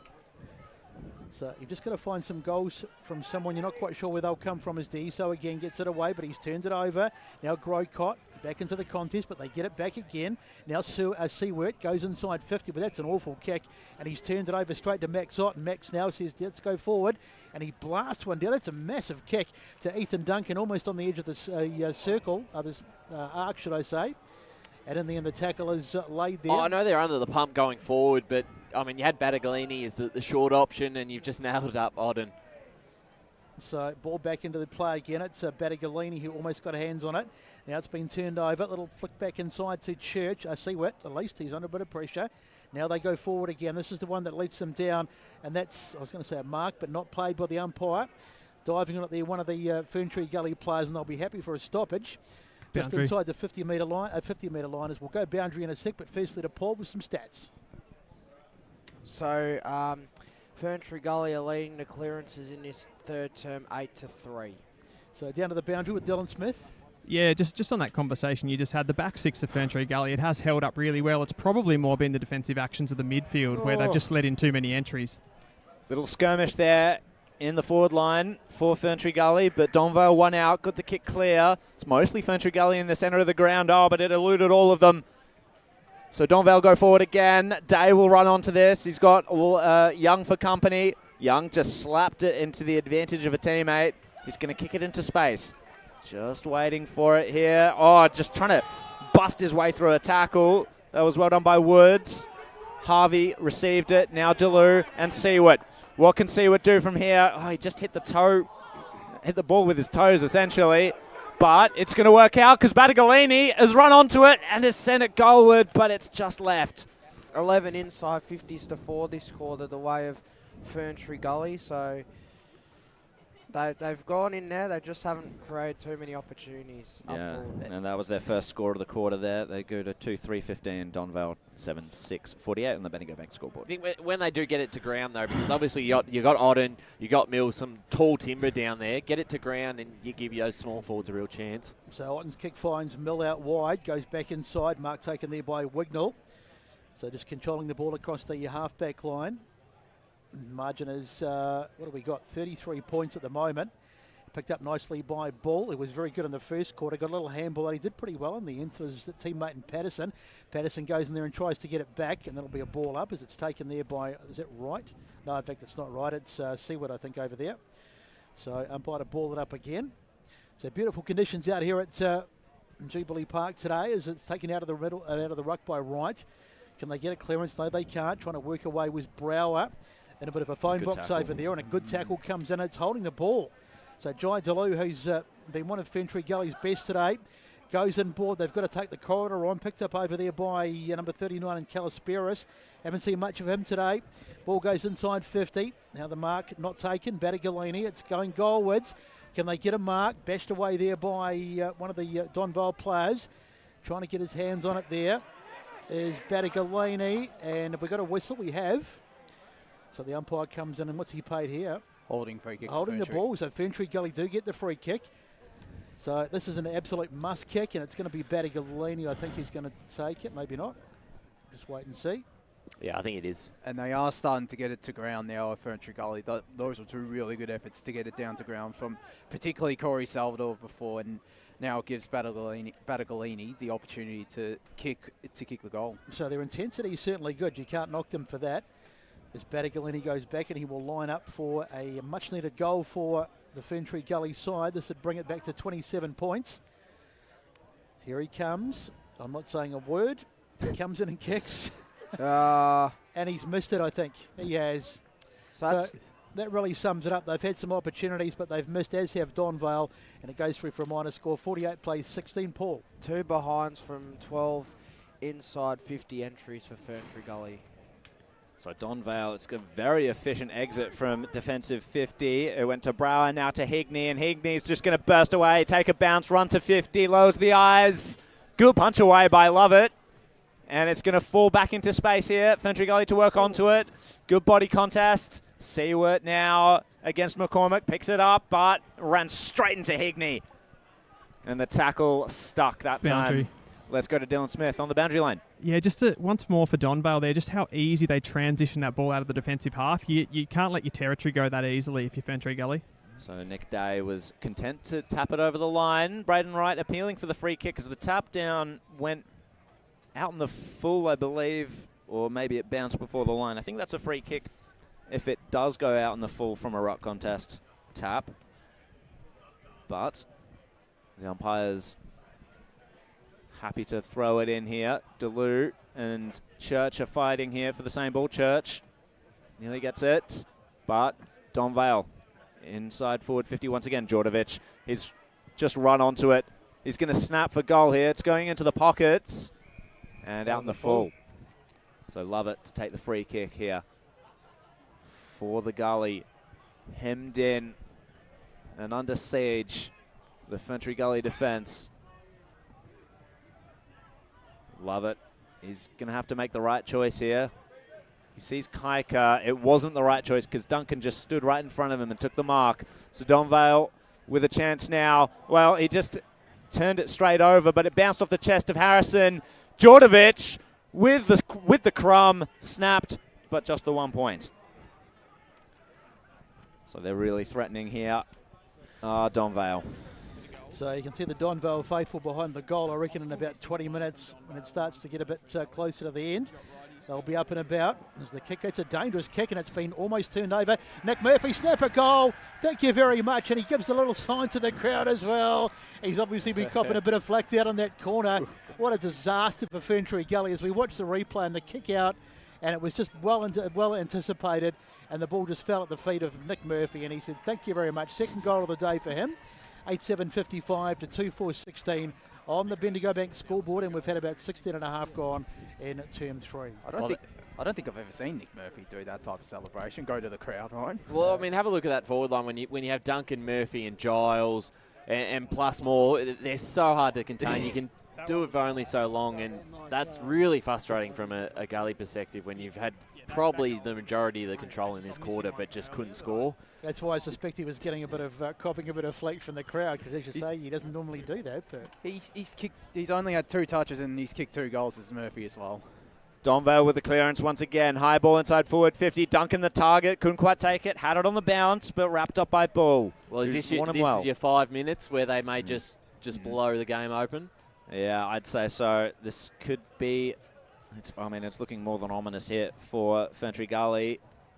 They couldn't get the clearance there through McComb. They could, however, through Harrison. Sends a spiralling ball straight to Otten, however, and he's just going to march on with it. He's on the warpath. Sent it to the top of the goal square or beyond. Duncan, free kick. And it's a free kick to Duncan. Calamity here for Ferntree Gully as it's all starting to come apart at the seams. I think you're right, Ryan. This is where Donvale opened the game up. This is where it could potentially get a bit ugly because they've had all the territory in this third quarter, just haven't been able to convert. Donvale's chance. They've had the last 5 inside 50 entries, Donvale. Ethan Duncan hasn't kicked a goal just yet in this grand final. He's kicked 30 goals for the year. Once again, in with a purpose. To put the hopes away from the Gully. He's done it. He pumps up the crowd with a fist, sends out the high fives, and Donvale have more than just a hand on that trophy now. Well, you had probably 15 minutes there where Ferntree Gully just could not put one on the board, and as soon as it went the other way, you were worried about this for their sake, that this could open up, and it's what they've done every game this year. So just their inability to get that bit of a spark. Sorry, Ryan, just their inability to convert those opportunities for Gully as to Iso. He can hold his head high as he gets a kick out wide, trying to find a target. Calisperis chases, bats it to his own advantage, tries to get back, drops it in the end. He's in there again. It's about the third effort he's had, and that may or may not be holding the ball. What does the umpire say? No benefit of the doubt. Didn't deserve to be penalised here, Calisperis. Great effort from him as the umpire throws it up again. Bright sunshine out here at Jubilee Park. Ball hits the deck. Kick from Haig is partially smothered into the hands of Deiso, who goes forward, trying to hit a target. They're trying to pick it up over there. They're under a bit of pressure. Mill taking the tackle, but no prior opportunity, and the umpire will ball it up. So we're nearly into time on at the end of this third term, and it's a bit of a mountain to climb now for the Ferntree Gully side, as it's almost a free kick. In fact, it will be, as Cameron has scragged off the ball, and the umpire's whistle went. So I'll try and bring you some other scores too. I can see Blake Tennant looking at his phone every 30 seconds to see the Montrose score. Yeah, Montrose up by a point, 34-33. Best note. I knew he'd know that. Chip over into the back pocket, taken over there. So Donvale, must be a great feeling to, I know we're not even at the end of the third quarter, but this game you'd have to say is basically done. And after what happened last year, they'll be feeling pretty good about life. So it goes out of bounds on the far side of the grounds. I mean, we can say that, but down there, and Kevin Collins certainly wouldn't have that perspective at this moment. He'll want a real hard 5 to 10 minutes to finish this quarter off and put a few more goals on the board. 100%. So nicely done by D'Iso, the tap, and it's been taken there. Good mark by Grocott, I think that is. No, in fact, it's not Grocott, it's McCormack, and they'll bring it out off half-back. It was On's kick down the line. Oh, great hands, Duncan. Spilt it, though. So Young will take advantage, and McComb sends the kick forward, just out in front of Jaden Brown. Takes it over the line. And he's angry about that. Frustrating day for Ferntree Gully. Bayswater Oval, 12 minutes in the third quarter. Roval 10-4-64. Vermont 7-5-47. 9-7-61. Donvale 2-4-16. Ferntree Gully. We're in time on in the third quarter in this Division 3 grand final. D'Iso took it from the ruck contest, handed it to Patterson. Braden Wright is the target. Just had to wait for it a little bit there. Ran onto it. Little chipping kick, but it wasn't going to amount to anything. Now Rouser on the warpath. Marches. Couldn't quite send the kick to the advantage of Nick Day. So Ferntree Gully will rebound. D'Iso on the outside there. Good kick into the pocket. But great work by Cameron. And now McCormack is there to help out. Mill just spilt the ball. Tapping it around to themselves here. Donvale. Otten ends up with it. Little chipping kick was dangerous. Scooped up by Ferntree Gully, and now Kaika takes the mark. So to say that they need this goal would be a bit of an understatement. He may struggle. It looks like he's cramping up a wee bit. Yeah. There's already a couple of Ferntree Gully players that are starting to stretch and cramp up there. They've just been ragdolled today. They've worked hard. I mean, the intensity has been there all afternoon. It's just that finishing touches.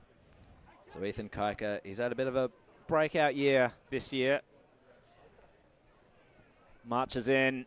He's going to kick from about 45 out. It's not going to have the distance. Punched on the line. Oh, it did have the distance.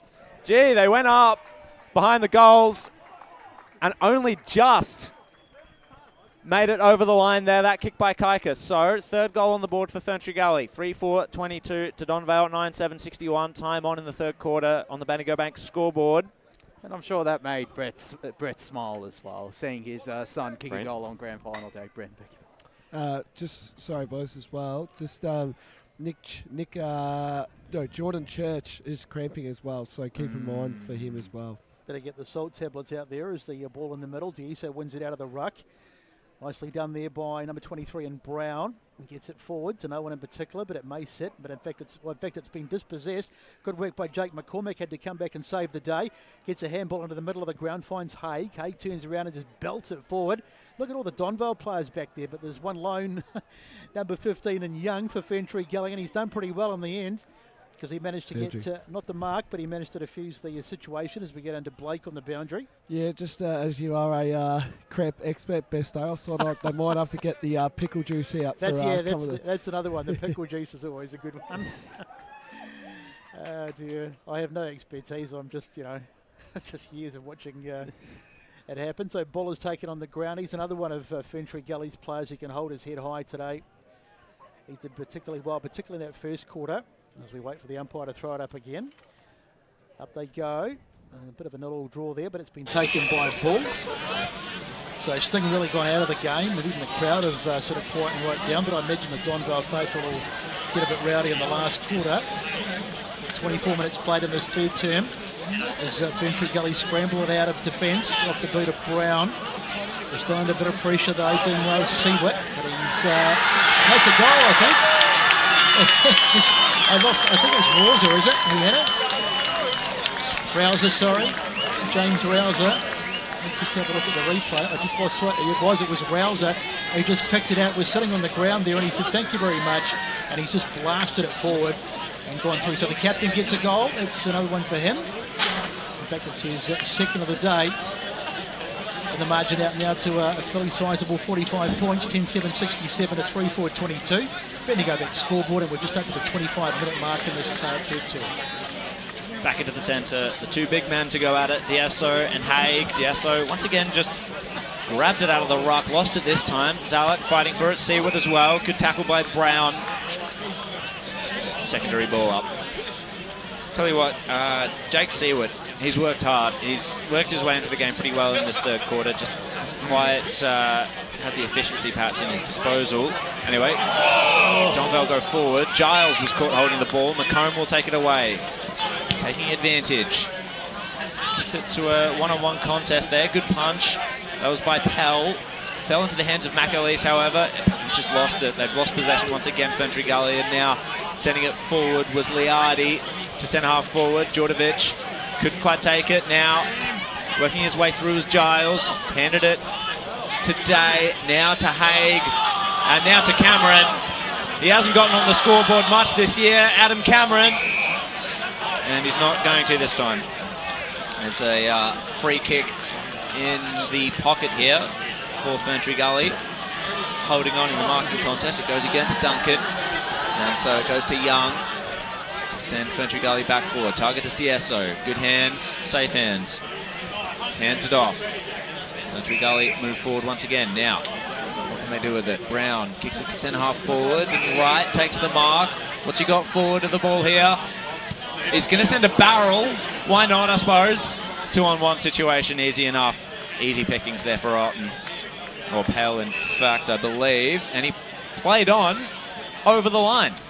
So it's 1 point to Ferntree Gully, I think. No, it's 25. Oh, it's 25 metres, sorry. I saw the umpire do a signal. It looked like it was the one behind signal, but... I think it was a bit of dissent. Oh, I was thinking he might have gone over his mark, the Ferntree Gully player, but could have been dissent. So James Pell sees an easy option in the pocket. Mark taken. Donvale pretty relaxed here at this point. Day tackled, handed it straight to Church. Little chipping ball, didn't go far enough for his teammate to take the mark. Now Deleu received the handball, tries to break through a couple of tackles, sends it forward for Ferntree Gully. Up they go, Salvador was the target. Donvale too tall up there though. But their kick out of defence was cut off by Jake Brown. He sees D'Esso, had to take it on the bounce. Handball to Harrison.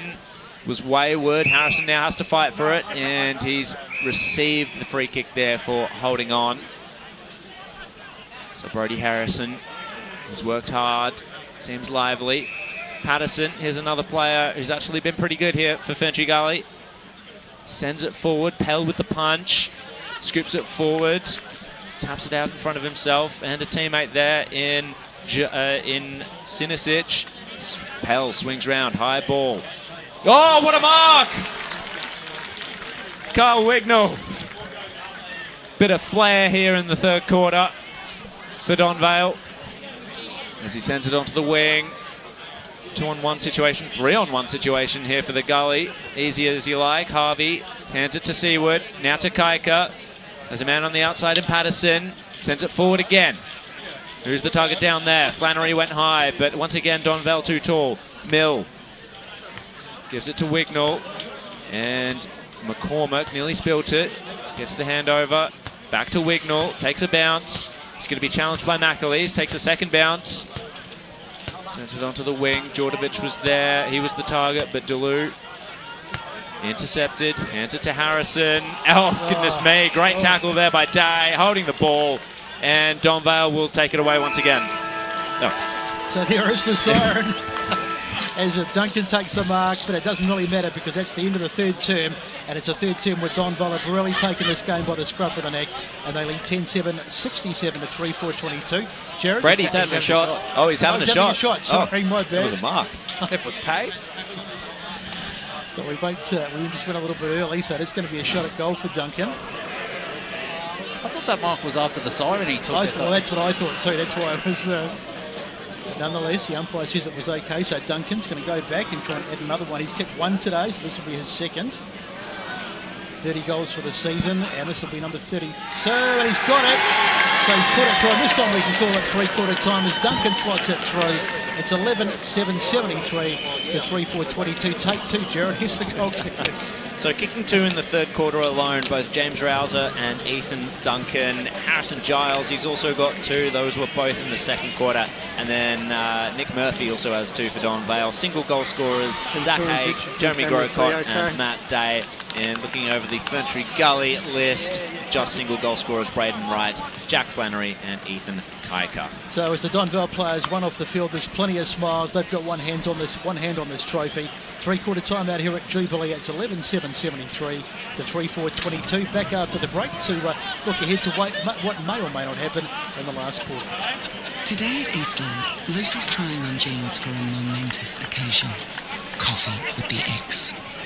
She needs jeans she can move in because she's definitely moved on. Jeans that get a second look, but don't give any second chances. Jeans that say, well, yes, I have spent the last 8 months in a post-breakup juice cleansing, kickboxing, personal training frenzy.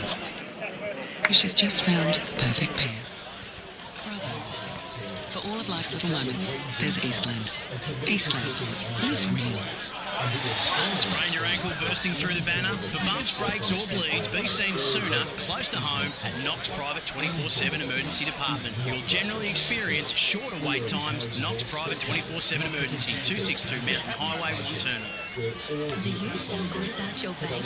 Because there is a bank you can feel good about. They share their profits to fund big community projects, small community clubs and vital emergency services. They've given $250 million to Australian communities thrive. They have workers and taking responsibility there. It's Bendigo Bank.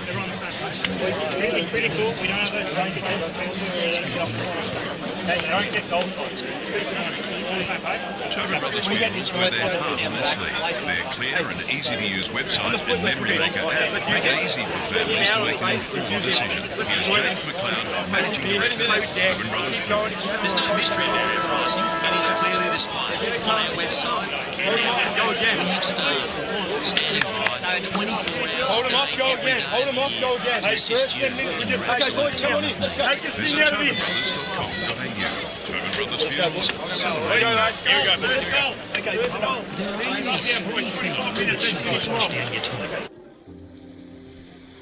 Pee, poo and paper. Some wet wipes and antibacterial wipes say that you can flush them, but you can't. They clog up the toilet and pipes, causing expensive blockages. Save yourself a truckload of trouble. Put your wet wipes in the bin. To learn more, head to the Yarra Valley Water website, yvw.com.au/wet-wipes. Hi, Dylan Dow from the Baroni Football Netball Club here. When I need to grab a quick coffee or a bite to eat, I'm popping into Eastland. Eastland's more than a shopping centre. They support a range of community organisations and have been a major partner of the EFNL since 2018. Cheers, Eastland.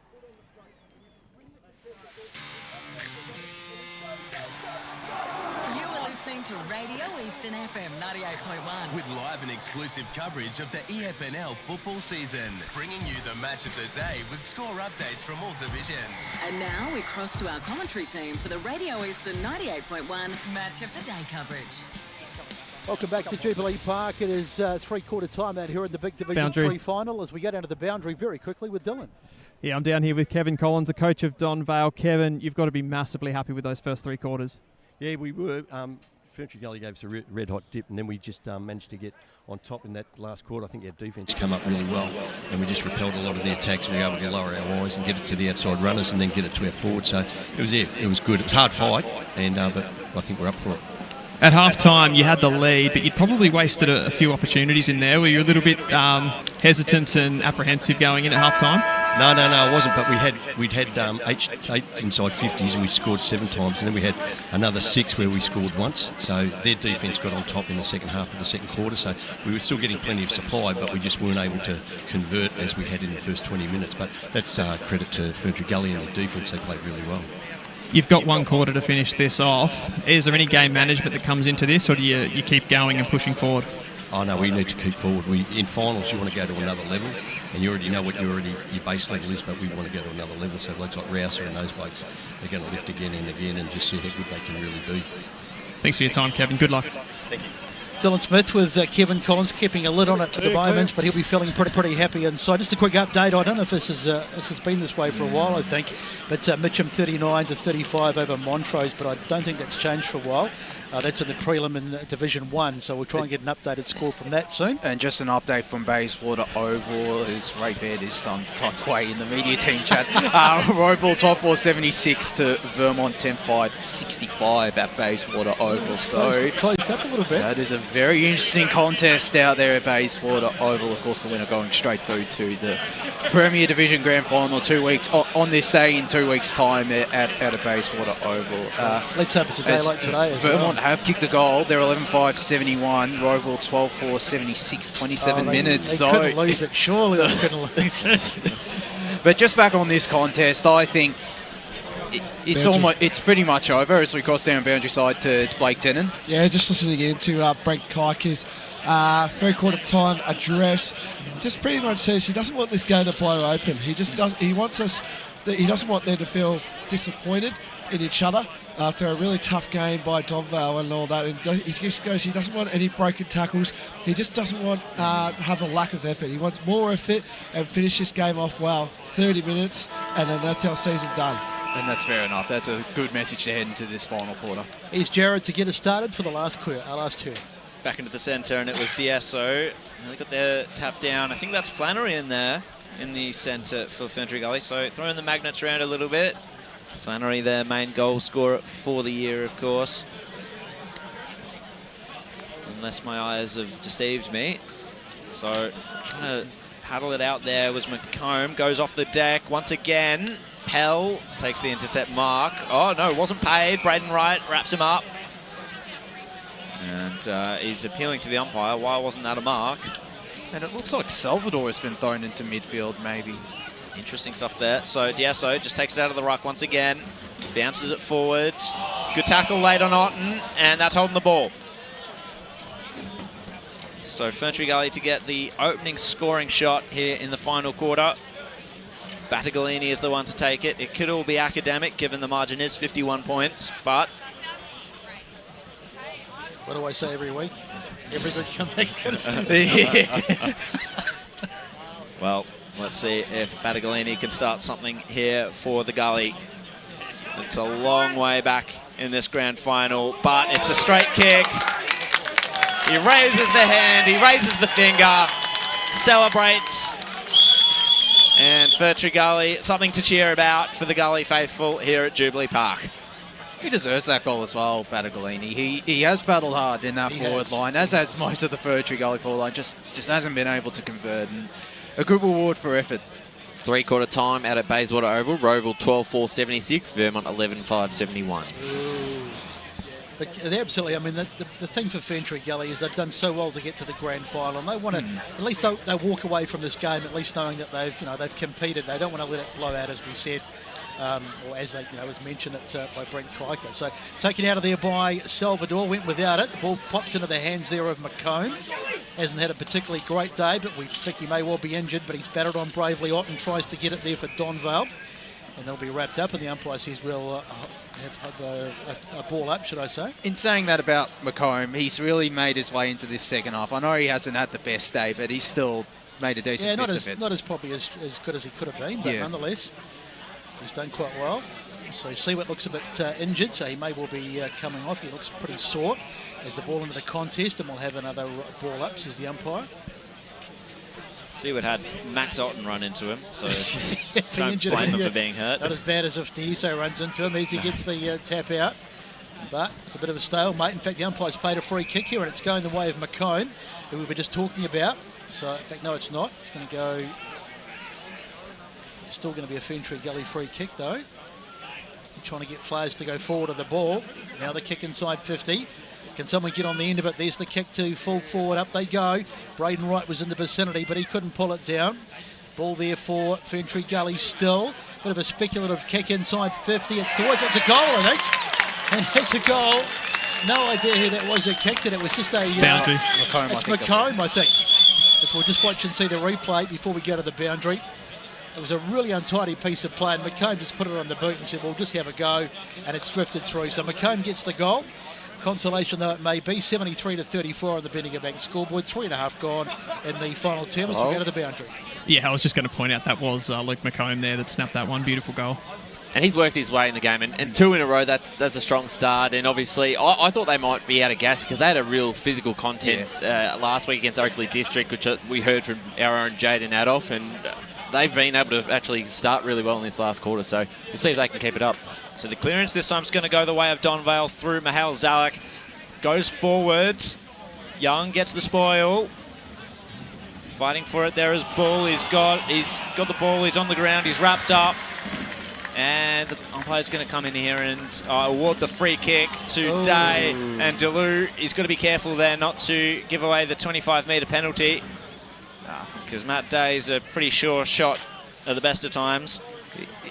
That was a free kick there, though. He had that much time in the world, did Alex Ford, to get that ball away. Just couldn't move from the ground. Yeah, probably, and he didn't look like he had too many options either. So Matt Day, 41 goals for the year, including them today already. Marches in just to put a little bit of a stop to the uprising that Ferntree Gully had started. Donvale, they're going to make sure of it. And looks like it's on here a little bit. Brower's getting into some of the Gully opposition. Delou as well. Simmer down, they say, and blood rule as well.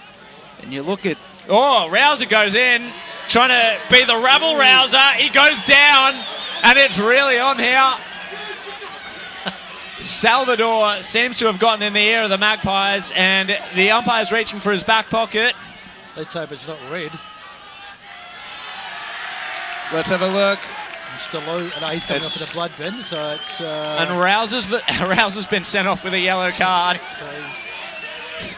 He points to himself saying, who, me? Surely not. I don't think he was too perturbed. He probably enjoyed the rest. Big smile on his face. So he can go to the bench and he's been one of the best players on the ground, so lap it up.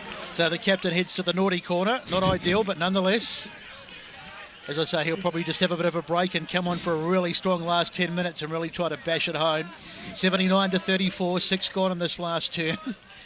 So you expect a bit of this. I mean, the Ferntree Gully side, they'll be disappointed, and there could be a bit of niggle in this last quarter. It's sort of almost inevitable. Not that you condone that sort of thing, but it just happens, doesn't it? Yeah. So umpire to throw it up. Up it goes. Teiso climbs high, might have got the tap down, but in fact he gets it back again. He's been terrific, Teiso. He tried his heart out all day. Battigalini hasn't been their worst either. Otten tries to get hands on it. May have been tackled without the ball. Diving on it was Wignall, and that'll be a ball up. So 6.5 gone in this final term. 79-34. Up they go again. Ball into the hands of dropped by Teiso. McComben went without it as well. That was Patterson trying to get hands on it, but now it's a chance. Brower goes down the line, trying to find a target. It's across there was Love It, but they're going to come back inside 50 again. There's the kick inside 50. Can they hit a target? There's a whistle as the ball goes to Murphy. Is it going to be play on? Murphy's played on, and he bangs it through. Is that advantage? It looks like it is. So Nick Murphy gets a bit of a gift goal in the end. It's his third of the day. And the celebrations continue. It is 85-34. Margin is 51, and we've had 7 gone in this last term. This game's open up in this final quarter, which you expect. It's been a very, very hard. It's been a hard-hitting contest for the first 3 quarters. Just Donvale starting to open it up and deserve this lead. As I've got an update from out at Tormore Reserve at 3-quarter time. Mitcham lead 8-4-52. Montrose 5-5-35. Where's Blake Tennant? Yeah, great question. Gone. Where is he? He's disappeared. I think he's left to actually go to Tormore, surprisingly. Pull on the boots, yeah. So DSO gets the tap down. Ferntree Gully, Flannery, immediately wrapped up by Brower. He's played a good game, Mitch Brower. His colleague down there, Dylan Smith, holding the arms out as if to say, I have no idea where he's gone. Oh, there he is. Blake's returned. Doesn't have the headphones on, so I don't think he's heard about that update, but... Anyway, there's a free kick in the centre of the ground back here at Jubilee Park. It's gone to Nick Day. Sends it laterally. Mill takes the mark. And he sends it forward. Pretty easy mark there taken by Goldsmith. Sends it inside forward 50. No mark taken. Ferntree Gully were in the box seat, but it's fallen for Djordjevic. Snaps around the corner, and it's just the one behind. Caleb Djordjevic Just not on the goal-scoring tally yet today, despite being one of Donvale's main forward, main goal kickers, really. I doubt that he's going to worry too much at the end of the Well, day. I do love the redemption type stories, and Donvale is that this year. Yeah. Heartbreaker last season, and they've come back, and they deserve a flag because they've been phenomenal this season. Yep, and of course there's 7 players on the side today who played in the 2017 flag as well. So that'll be their second flag, so that'll be something for them to, another one to put on the mantelpiece as we have a ball up. And given where they were 9 years ago when they went into recess, and now they've won two premierships over in 7 years, it's 8 years, it's a phenomenal effort. So DSO takes it, chips it forward. Mark taken there by Battagalini. Goes to or tries to find a target in Flannery. It's a bit of a hospital ball, but he manages to get back to DSO. Looks like they're playing kick to kick, or in this case pass to pass. Now they'll go inside 50 again, trying to find a target. Only Donvale players predominantly back there. Calisperis hasn't really been able to get into the game today, and it's taken over the boundary there by Harry Ablett. And what I love about this side is that there's not a single person on this ground in the Donvale colours who has had a poor game or hasn't played their role. Everyone does exactly what they're told. It's going to be enormously hard to pick best on. We've got probably 1 or 2 players who have stood out a wee bit, but it's been a really good team effort. As the ball goes to ground, taken there by one of the Ferntree Gully players. There's a snap at goal, and it's going to miss. It's going to go right across the face, and in fact it's gone out of bounds in the far side pocket. So we've had 10 minutes gone, and it's 86-34, and we're about halfway through the last term of the season for both these sides, and it looks like it's going to be Donvale who will be saluting come the end. You're not wrong there, Besto. I'm not exactly going out on a limb. I don't know. Flannery wrapped up. Ball up once more. They've all had a crack, especially DSO. I've loved watching him play today. He's still obviously got a lot left in him. Braden Wright just takes it out of the ruck contest. Blazes away at goal, just the one behind. And he's retiring as well. Yes, so it's a bit unfortunate just seeing that performance. You can see why he won the Division 3 Best and Fairest last year. Yep, well, that's very true. The Perth James medalist from 2022. Dan DSO definitely acquitting himself well in his last game. He's going to be he's got very big shoes to fill, let's put it that way. It's Ferntree Gully. They're going to have a shot at goal here through Kaika. And he's got it. The Gully get their 6th of the day, and young Ethan Kaika gets his 2nd.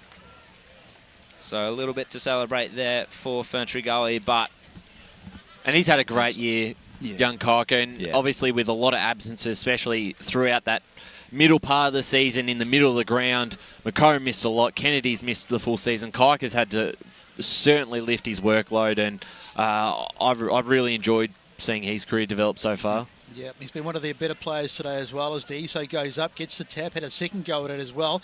Knocks it down to Macomb, who just puts it onto the boot and slams it forward. Going back there is Ablett. He's got a bit of time just to work out what he wants to do.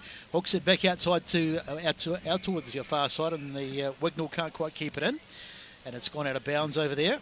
So we'll have a throw in. So 86 plays 41. It's going to be Donvale's day today, but Ferntree Gully, I'm sure they'll come back as DSO knocks it down to himself, now gets it forward, trying to find a target in Harrison. Oh, Calisperis got a hip and shoulder, and he looks a bit sick. He's gone down, but he'll be all right, but he's a bit sore there for a moment. And that's another player as well for Ferntree Gully that's really stood up. Brodie Harrison in defence, now being played down forward. So DSO takes it out of the ruck that time, gets a handball back, and that'll be out of bounds again, I think, on the far side. So, as we say, the pace has really gone out of this game, but as we go through the motions. Well, best time to be out there right now if you're a Donvale player, lapping it up for the next 20 minutes. And so Haig knocks it down, then gets his own hit out and bangs it down the line, trying to find a target in Day. He goes over the top, and they'll be happy to see it over the boundary line. No, it's still in over there. Socked forward, going back there. They've got a bit under a lot of pressure. Batted forward there by one of the Ferntree Gully players. Now it's in the hands of Seaward. No, if it wasn't Seaward, it was Day. And it's in the hands of Deleu, who's taken on the tackle, and the umpire says we'll have a free kick. So Donvale will go forward again. Goldsmith plays on quickly. Sends it to the one-on-one down there. Harrison couldn't do... Harvey couldn't do much about it. It's spilt to ground. And laying the tackle was Caleb Djordjevic. Happy to have a stoppage there in Donvale's forward line. And just taking it out of the ruck there, he palmed it to himself with the one hand, threw it onto the boot and kicked it out on the full. I believe it was Zach Haig. And so the free kick will go to Nick Woods. And he's just going to send it straight up the middle. Haig's going to stand under it. Couldn't take the mark, falls to ground. Taken by Sinisic. Stands up in the tackle, actually wrestles free. That was impressive. Got it to a teammate. Duncan's the target inside 50. Day came over the top. Spills to ground. Day goes again. And it's Giles handing it to Murphy. Party time at Donvale. Nick Murphy kicks his fourth. And Donvale move back to a 51-point lead. There's a Ferntree Gully player down there. It's Jai Delou, who looks like he's in a bit of trouble. It's funny, isn't it, Nick Murphy? You'll go, if you didn't see the game, you'd think, oh, Nick Murphy kicked 4 goals. He must have had quite a big day. But in fact, he hasn't. It's come late, hasn't it? He's chipped in when he's needed to, but he really hasn't had a huge influence on the game. He's kicked 1 goal each in the second and third term. So in the second term, I think it was really just late on. And in the third, it was pretty late on. He kicked that goal too. Yeah. So he's only come to life. It's been part of their strength, though, that they're not so reliant on just one player. And last year, a couple of times during the season when they missed a couple of really key players in a Haig or a Murphy or a Duncan, they struggled. But you can take those people out of the side at the moment and you've still got enough in the team. As we go boundary side to Dylan. Yeah, it just looks like a pretty nasty injury here to Jai Delou. He's sort of hobbling off the ground. I'll try and get an update on him shortly. It's a shame because he's tried hard all day, Jai Delou. We've got another person. Yeah, there he is. Just you can see him in shot now. He looks very sore. He's already got the bandage on, but we may not see too much more of him today. Well, he's going off not through the interchange gates, so yeah, he's not. That's it. Yeah. So that's the end of Jai Delou's season, but he can hold his head high as the umpire throws it up. And I was just going to say Deiso's going to get the tab because it's almost inevitable. Gets it out. Here's Haig trying to... good body work there. Haig as the ball spills clear. Down Ferntree Gully to go forward again. Can they get the mark? No, they can't. Pell it is who takes the mark. I think it's Pell. Give it to him anyway. It might be Mill actually. Gets a little short ball. Finds Brower. Brower goes out wide. And they're just having a bit of a kick-to-kick at the moment. Taken there by Ablett. He's got acres of room out there. Chips it back inside to Wignall.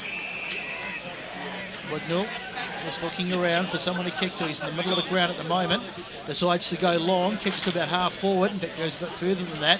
Mark not taken there by Day. Ball spills out, but it's going to already come back inside 50. Over there trying to pick it up. One of the Donvale players taking the tackle over there is Grocott. So just a 1 goal for him today.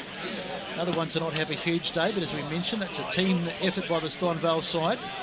And we'll have a throw-in over there on the far side. Up it goes to Issa out of the ruck, and it goes straight back over the boundary line, and we'll have another throw.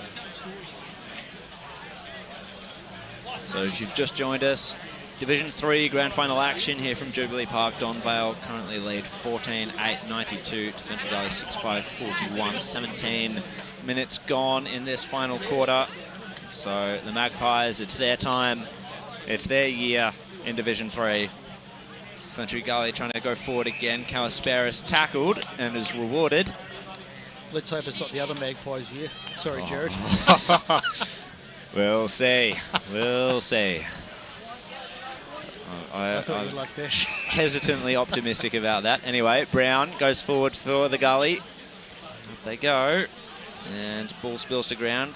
Boundary line is the best bet.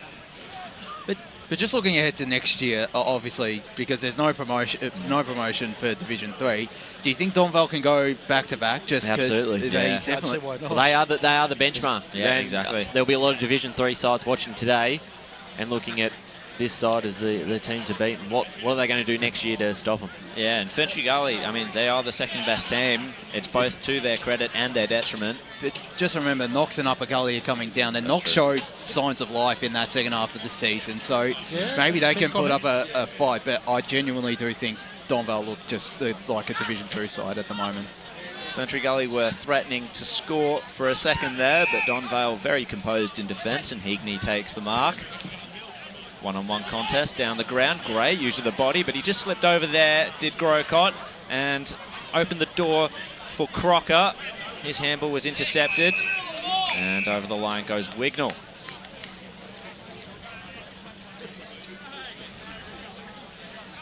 So it's going to be a jubilant Donvale crowd there. I see them, the swelling up there, that crowd at the other end of the ground.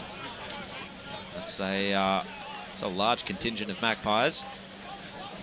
It's Kaika, got the clearance, handball away. Seawitt had to lay the tackle though. Donvale go forward again. Grocott couldn't handle the ball, taken away from him by Patterson, and he just gives it straight up to Sinisic. Kicks it into space. Running onto it is Giles. Snaps around the body, and Harry Giles puts some icing on the cake, takes the bow. And it is the Magpies' year. Told you he's good, Jared. No, I have enjoyed watching him play. And that's his third for the day.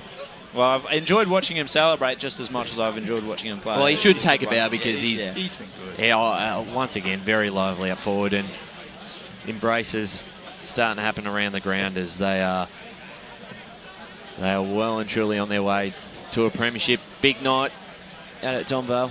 That's right. So Deiso gets the tap out. Once again, falls into the hands there of Zelic. He's taken in the tackle, and the umpire comes in and says we'll ball it up. So it'll be interesting to see how much time on we have. We've moved into time on now, so just a matter of time before the Donvale side can really let loose and start celebrating. The second flag, and in just a few years, of course, that 2017 premiership, the last time in the Division 4. And it's going to be a free kick going the way of Ferntree Gully. It was Macomb who copped a high one. I think it was Macomb. Let's wait and see. No, it's going to... Yes, it is. This game's really... Yeah, so handballed it to him, and he just wasn't paying attention. He's doing up his boots. He looked very disinterested in taking the shot. So I think the sting's been taken out of the game. Just a tinsy bit, yeah. So here he comes, Macomb. Can he get a consolation goal here? He's had an interesting day. We believe he's been probably playing injured for a lot of it. Here's the kick, and I've got no idea if it's gone through or not. Hit the post, I think. Hit the post. Anyway, it's a behind, so... And you can look at the Ferntree Gully end, compare it to the Donvale end. There's literally nobody. It's a bit sparse, isn't it, down there? 98-42 as they bring it back out, and the mark is taken in the back pocket by Cameron. So Cameron chips it. Rouser, he's back on from that yellow card. And a few cheers around the grounds for James Rouser, the captain, the veteran. The rabble-rouser, spearing kick now to Nick Day. And that's chip inboard. You can only use the rebel-rouser joke once, Joe. I'm sorry. I tried. I thought no one heard it. Anyway, Mahal Zalek gets the kick. And it's a free kick awarded here to Ferntree Gully. It's going to go the way of Lovett. And, well, he's got a bit of urgency about him, Lovett. Why not, I suppose? He still believes. He still believes. 55 points down. The man's an optimist. What can we say? So skirmish out there on the outer wing. Macomb has his say. Slaps it forward. Battagalini was the target of that. Ablett wrapped up by Patterson. And we'll have a ball up. 22.5 minutes gone in the final quarter. Division 3 grand final. Donvale, they only lost the one game all year. That was to Ferntree Gully back in round 4. And they have deserved the honours that they'll get in just a few minutes' time. Brown wrapped up. That's Jake Brown. D'Esso slaps it forward to Macomb. Breaks away from the tackle. Aggressive kick inside forward 50. It's going to trickle away. Oh, no, scooped up. Handball back. Patterson. It's a scrappy little ball there. And a barrel out of defence by Heagney. And it's out in the full. D'Esso to take the free kick, I believe. Sad to say. This will be one of his last touches of his career. The Division 1 prelim, 10 minutes into the last quarter. Mitcham lead 58-36. Game over. D'Esso sends it forward. Spoiled out of the hands of Wright and over the line. Didn't even get a bite. I'll tell you one guy we haven't seen a lot of today. I don't want to pick on him because it was more, we were talking about how Donvale play as a team, but Matt Liardi's been relatively sort of subdued. He's come back into the lineup this week, maybe from an injury, but he has been a little bit quiet, which is still promising because he's a key player for them. He won't care. I mean, he's going to be a premiership player twice, but yeah, he hasn't sort of stood out really at all. It's interesting. The old guard of Donvale have kind of moved on a little bit. There are a few names in the reserves game that I recognised from matches past. Scott Heverin, Brandon Kapakalakis, David Holland, Braden Bowden, Chris Rinquest. All of them were players that I thought were mainstays for Donvale, but they've been superseded by a lot of the players out here on the ground. Giles is one of them, takes a couple of bounces. He's going to run to 50, chip it inside forward 50, over the top. Oh, Young, that was ambitious, but it's fallen out of the back, and Matt Day kicks it. Celebrates with the Donvale crowd. Hugs all round. Donvale cracked the ton once again. I think it's the 12th time for the season. Donvale have kicked over 100. Fitting that they have done it again in the grand final. They're at 16-8, 104 to Ferntree Gully, 6-7, 43. 25 minutes gone here at Jubilee Park. And the celebrations are well underway. Eighth time out of their last 10 games that Donvale have passed 100 points. So just shows you how dominant they've been. Just in the lead up to that play, I don't know who it was, but Ferntree Gully play came over the top. That would have been the mark of the century if he'd taken it. So back in the middle, how much longer to go? It doesn't really matter from a Donvale point of view because their celebrations have started already. 25 minutes played in this last team. It's 104 to 43. So Donvale will be the first senior to premier division. I'll try again. Senior division premier for 2023. But we've got four more great grand finals to come, including the 4th division tomorrow as Deisa gets another tap out into the hands of McAleese, who went without it. Deisa goes back and says, I'll get it again. Floats one out wide, finds a target in Seward. Seward goes down the line, trying to hit a target in Patterson, who can't really get his hands on it. It's good work by McAleese going in there, but it's fallen in for Zelic. Zelic puts it on the boot. Funny little kick forward, but it's going to be taken over there by Lovett. Spilled forward again. It's got really untidy, as you'd expect, just in the final stages of this game. Oh, nice little work by Jordovic. He dodged the play. Now he goes inside 50 and he hits the captain. Lace out. And this will be appropriate. So Rouser it is. He's going to go back. So the Sorrett is eminent. And James Rouser, what a star he's been for this side. Captain Courageous. He's going to be holding the cup up in about, probably, 10, 15 minutes or so. And he's going to have a shot at goal. How many has he kicked today? I better have a look. He's kicked 2, so this will be his 3rd if he gets it. As the singing starts. Here's the kick by Rouser. Does he like it? No, he doesn't. It's missed. Missed everything. That is a huge letdown.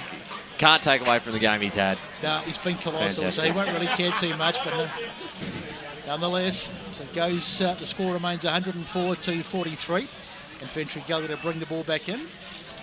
Just seen Jai Dalu come off the ground to go into the rooms, limping, unfortunately, there for Ferntree Gully, and it just adds to what has been an unfortunate day for the Gully. Ball up on the outer side. 27.5 minutes gone, 104 to 43. Diasso takes it out of the ruck again, hands it off. Patterson still with a spring in his step. Braden Wright takes the mark. And dodging and weaving is Kaika. Good little chip inside forward 50, scooped up. Shot at, well, no, that was meant to be a shot at goal, I think, but it's gone nowhere near. Kalisperis scoops it up, gets it to McComb, snap around the body. Luke McComb, up they go. It's going to be the safe hands here for Donvale to take it away. And mark taken by Brower. Mitch Brower has joined the Donvale team this year. He's added quite a lot to them. And, well, he's added a turnover, unfortunately. So Brown takes it, hands it to Kaika. And now McAleese, little chip. Was that 15? Umpire gives Ferntree Gully the benefit of the doubt there as Patterson takes the mark. Who's been handy. He's been very fast across that outer wing as Patterson. Haven't minded his game at all. And he's got cramp as well. So Patterson is going to kick from about 48 metres out, I would say. It's on its way, and it's just drifted to the right. That mark wasn't taken. It was taken over the line there. So Donvale will kick it in. So 21 minutes played. It can't be long to go. Here's McCormack, who's going to bring the ball back in. Here's the kick out wide. Can he hit a target? Goes out towards the skipper. He's got his hands on it. Bangs it down the line. Job well done. There's Liardi. Finally gets his hands on one. He says he's been a little bit quiet today, but he won't care as he goes inside 50. That's brilliant transition. They've gone from one end to the other in the blink of an eye, but they have turned it over. And Ferntree Gully be able to bring it out. Here's a little short kick. Dangerous one to the top of the arc, and that's it. There's the siren. And Donvale, who were bridesmaids last year, they lost by 2 points, have gone one better in 2023. They are premiers, 104-44. We are the good old green, black and white. We're the team that sticks to thick and thin. We do our very best to earn our win. We love our football. We play it fairly. We hit them squarely, and they will know that they'll be playing against the good old green, black and white.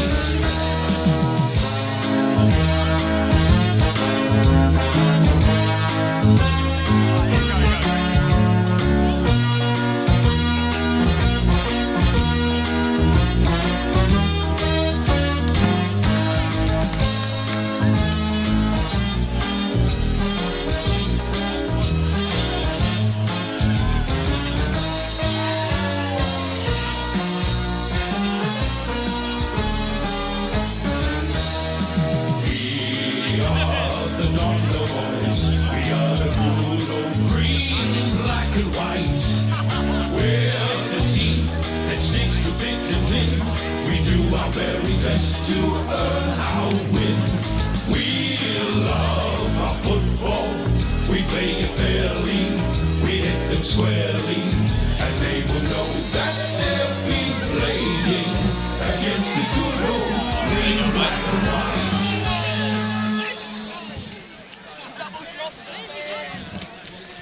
So the first of many times I'm sure we're going to hear the Donvale song. As we're just waiting for our boundary riders to get in amongst it down there. There'll be some Donvale players, I'm sure, who'll be keen for a chat. But great victory today by the Vales. As we said, they lost by 2 points last year in the grand final, but they've gone one better. It's a match-up with the 2017 flag. And there's someone holding up a photo of James Rouse. Fantastic stuff, the big number 5 here. 104-44 if you've just joined us. You've missed a fantastic performance by Donvale. They were in control really for most of this game. Ferntree Gully tried to come back at times. They had their moments, but really their lack of ability to score. Yeah, I think their lack of a forward target that really hurt them. Like they still had obviously Braden Wright down there. Gavin Calaspiris didn't really get into the contest. Corey Salvador as well. They just couldn't hit their targets, couldn't lower their eyes, and just. It came back to haunt them, whereas Ferntree Gully, they converted their chances. Look at them, scored 16 goals. Hey, that's pretty good accuracy in front of goal. And just, they showed why they were the minor premiers. They showed they were always a foot ahead or a mile ahead of the rest of the pack for the entire season, including Ferntree Gully. Boundary. As we go down boundary side to Dylan Smith, who has an interview. We do. I'm here with James Rouse. James, massive game 1 year ago. By 2 points. I spoke to you last night and you said this wasn't a redemption story. Does it feel like redemption now? That's redemption.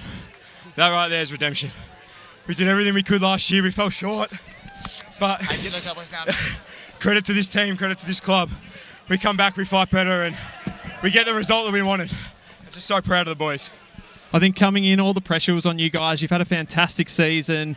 Pretty much foolish. You only lost the one game way back in round 3. How did you sort of deal with that coming in, and how was it executed on the field, do you think? Oh, look, the pressure's there, but we just stayed confident. We just have a really big belief in the club that, you know, we are the best side, and we proved it today. You know, credit to Ferntree, they're an unbelievable outfit, and they gave us everything all through the years, but, you know, our boys are just, they're too good. They're too good. So proud of the boys. You've won flags before. Where does this one sit, do you think? Pretty early, but so where does it lie? Look, right now it's the best one yet. Look, it's pretty special. I mean, to come from where we've come from, some years ago out of the league, to win one flag, to get up to Div 3, and, to finally take out this one, it's been a long time coming, and it's just a credit to everyone behind the scenes, and, there's a few unlucky boys that missed out today, but it's great to see the twos get up as well, and, hopefully next year we go 3 from 3. What was the most pleasing part about that performance? I spoke to the coach at three-quarter time, and I just feel like you dominated across the board in those first 3 quarters especially. What were you most pleased about as captain? I just think our hunt, our effort, our relentless pressure all day. We spoke about how hard they were going to come, and they did, and I think we just kept climbing and got over the top, and that relentless pressure from the boys, the energy, the effort, and the celebration, especially from this man next to me, we can bring it home with stuff like that. So it's just all great to see. Yes, I've got Harry Giles here, mate. You've done it. 12 months ago, it was pure disappointment for you guys to lose by 2 points, and to cut this off now, mate, this is just incredible, isn't it? Oh, it's amazing. Feeling I've had in ages. Waking up this morning, and it's a fucking great morning. Beautiful day, and I just knew it was going to be good. Talk about that, mate. I think it'll be our goals today, is that correct? And then also, so you followed up with your small forward work, of course. How was the day? Did you feel like there was good delivery coming in from your midfielders as well? Yeah, it was really good. We usually, during the year, we've been dominating the midfield and been getting pizza service. And it's lucky we have 3 tall forwards down there that are as good at one-on-one as anyone, and they'll bring it to ground if they're not going to mark it themselves. So it makes it a bit easier for me. They need to be at their feet. Now, mate, I'll talk a bit about your celebration, mate. The bow to the crowd, mate. Do you want to just talk about that celebration? I know you're a big celebrator, but do you want to just talk about that, mate? I don't know. Every goal I kick, I just usually do something different. There's no idea what I'm going to do. I just knew the first one I kicked, I did the train because we had this journey that we were being on a train. But the bow was just at the end. It was just what I was feeling at the time. So, to cap it off, mate, you've had an incredible year. The whole club, to see the senior side and the reserve side now win flags. It's going to be a party for sure down at Donvale. Is that the invite for everyone, all Donvale people? Yeah, it's going to be rocking tonight. 2 flags. Unfortunately, 19 didn't get there, but tonight's going to be one of the biggest nights Donvale's had in a while. It's going to be great. And just a quick one as well, listening to James Rouse and what he had to say during the week, the club, 8 or 9 years ago, it folded as well. And to see his message to come out and say, we want Donvale to be where we were in Division 2 before you had to fold, of course. Talk about that, mate, because that man really just loves this club, and I'm pretty sure you love the club. And, of course, you got Kevin Collins, who's been here for years. You must be pretty proud, mate. Yeah, I've been here my whole life. I remember growing up and watching when we were in the high divisions, and it was just unbelievable, I think. Well, mate, you've done it. Congratulations, and enjoy the celebrations. Thank you. Thanks, Blakey. So that's Harrison Giles, one of the stars of the sides. Joined by Wayne Brayshaw. He's popped into the hello, Brett. Special comments. Cheers, Brayshaw. What did you make of it? Great performance by the Vales, wasn't it? Yeah, it almost felt like it was inevitable in the second half, gents. It was just a matter of time when Donvale were just going to flick the switch. However, I'll give Ferntree Gully their due. They never chucked the towel in, but they just lacked a key forward, and they just couldn't hit a target in their forward 50 for most of the afternoon. And if you look at the way that Donvale back 6 played, they were lining up in the end. Yeah, well, we were looking for the likes of Salvador and Calisperis and these players, but they just couldn't get their hands on the ball. They couldn't get their hand. I thought Daniel Giuliso, he was outstanding for Ferntree Gully. He tried. I've never seen a guy try his heart out to try and keep his side in a contest. And well, he probably got the better of. I rate Zach Haig, but I'd say he probably got the better of that battle. When he went into the ruck, Haig became inefficient, and they started winning some centre clearances. But they just didn't have a key forward to take advantage of it. No, they didn't. No. That's something they may look at this coming season, getting a key forward in. And some of the younger guys look like they need to spend a little bit of time in the gym in the off-season, because they did certainly look a bit out-muscled. They were cramping up in that third quarter where the Ferntree Gully players. So it was. And put it this way, I think Deleu tried hard. I think he looked like that knee of his buckled. Yeah. Just quickly, we've got a final score from Bayswater Oval. Waverley are through to their second grand final, 13-7-85 to Vermont 13-6-84. So a 1 point victory.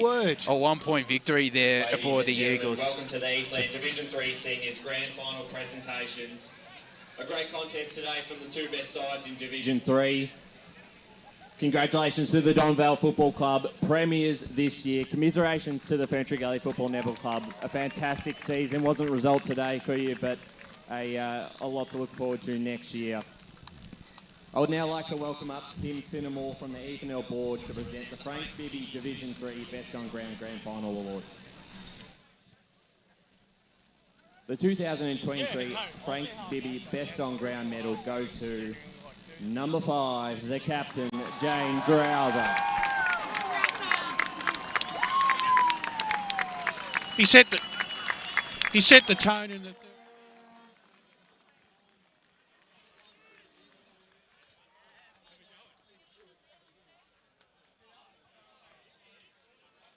So it's terrific back there, terrific in that grand final, terrific in this one. Yeah, he was the only one that could have won. Stay up on stage to present the premiership medals, starting with number 1, Mitch Brower.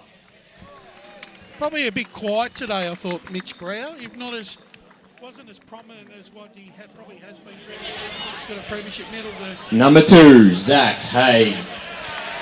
Dominant again. Yeah.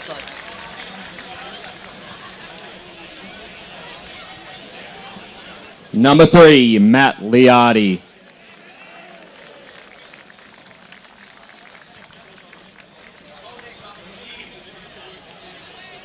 Number 4, Jake McCormack.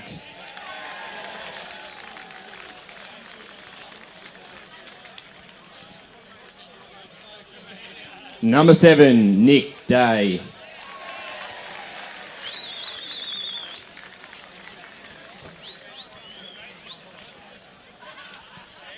Number 9, Kyle Wignall.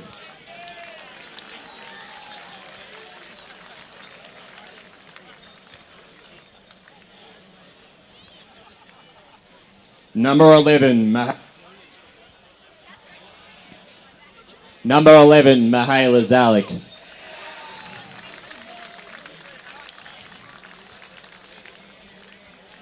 Number 12, Matt Day.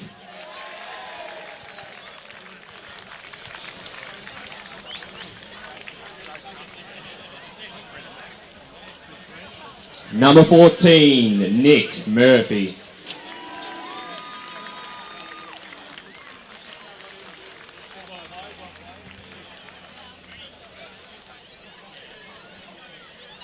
Number 17, Nathan Mill.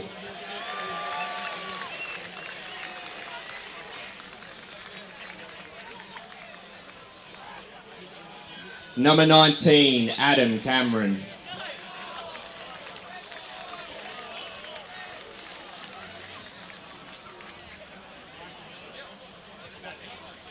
Number 21, James Pell.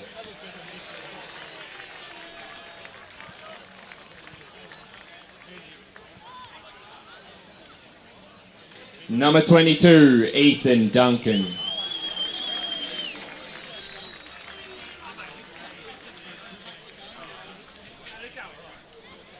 Number 26, Dylan Sinosic.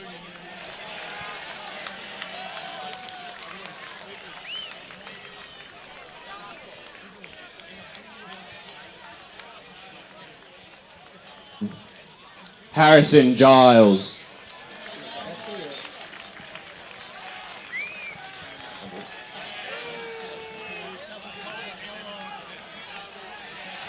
Number 35, Caleb Jordovic.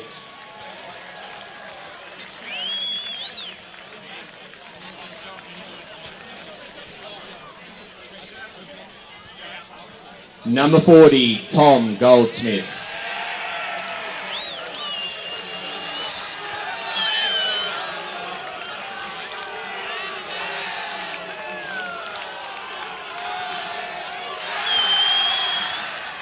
Number 43, Jeremy Grocott.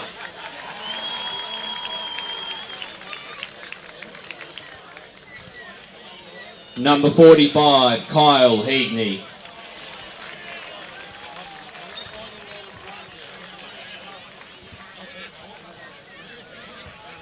Number 47, Harry Ablett.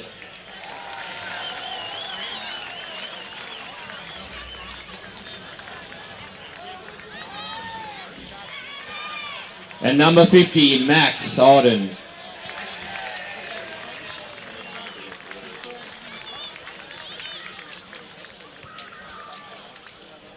And number 32, Charlie Kent.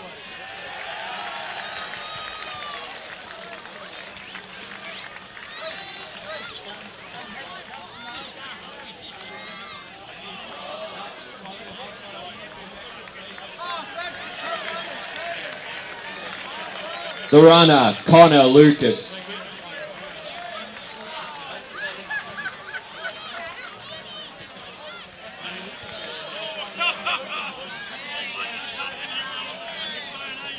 Assistant coach, Justin Goldsmith.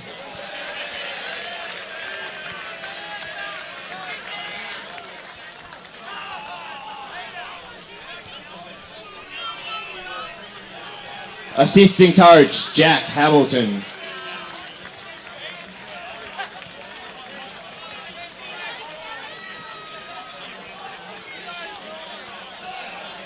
Assistant coach, Ian Kent.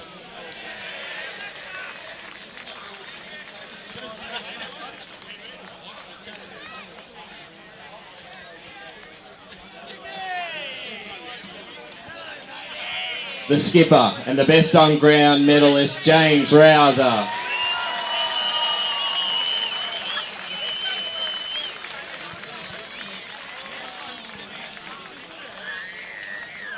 And the premiership coach, Kevin Collins.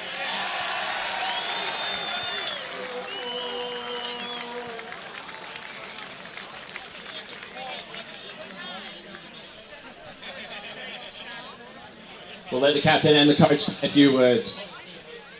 Thank you. Just thank you to the Ferntree Gully Football Club. You've been fantastic this year. We've played you on 4 or 5 occasions and you've really come up for the challenge. And so we really appreciate it. We have a lot of respect for you. It's always played in good spirit, so thank you very much. And I hope that you enjoy next year. Thank you. To the Donvale Football Club, I really appreciate the work that they've done. Probably one of the highlights of today, and you can see I take extensive notes, is that Justin Goldsmith's boys Tommy, Jake McCormack, Dad Billy, Harry Giles, John Giles President, Caleb Jordovic, Mark Jordovic's son, and Max Otten, Theo Otten, are all players whose dads played in a winning premiership as well. So well done. So that's a great, it's just a really good thing. And I've never heard that at a club, so it's just testimony of that to how good the place is. To the committee, John, and all your committee people, all the hard-working thank you for so much, people. Yeah, and I better wind it up because Zach Haig's given me the wind-up. But have a great day, and the supporters, welcome back, and we'll see you back at Donvale. Thank you very much. Yeah, I'll go pretty quick. Firstly, Ferntree, you guys have been unreal all year. To Luke and Kikes and all you boys, you know, to play anyone 5 is always tough, and you guys gave us a run every single time. So be really proud of your season, and you know we look forward to getting you again. Hopefully next year it's 4 times. So you know, well done boys, and enjoy your night. Boys, we did it. It's a massive testament to everyone here. You know, I think we've said it all week. We're the lucky 22 representing everyone. So, yeah, thank you to everyone, the committee, everyone, and Colo, and let's enjoy it, boys. Well done.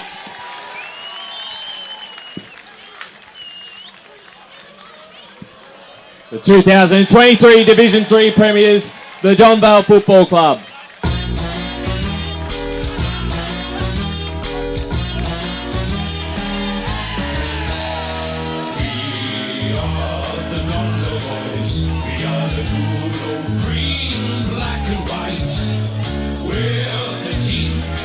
And everyone. We do our very best to earn our win.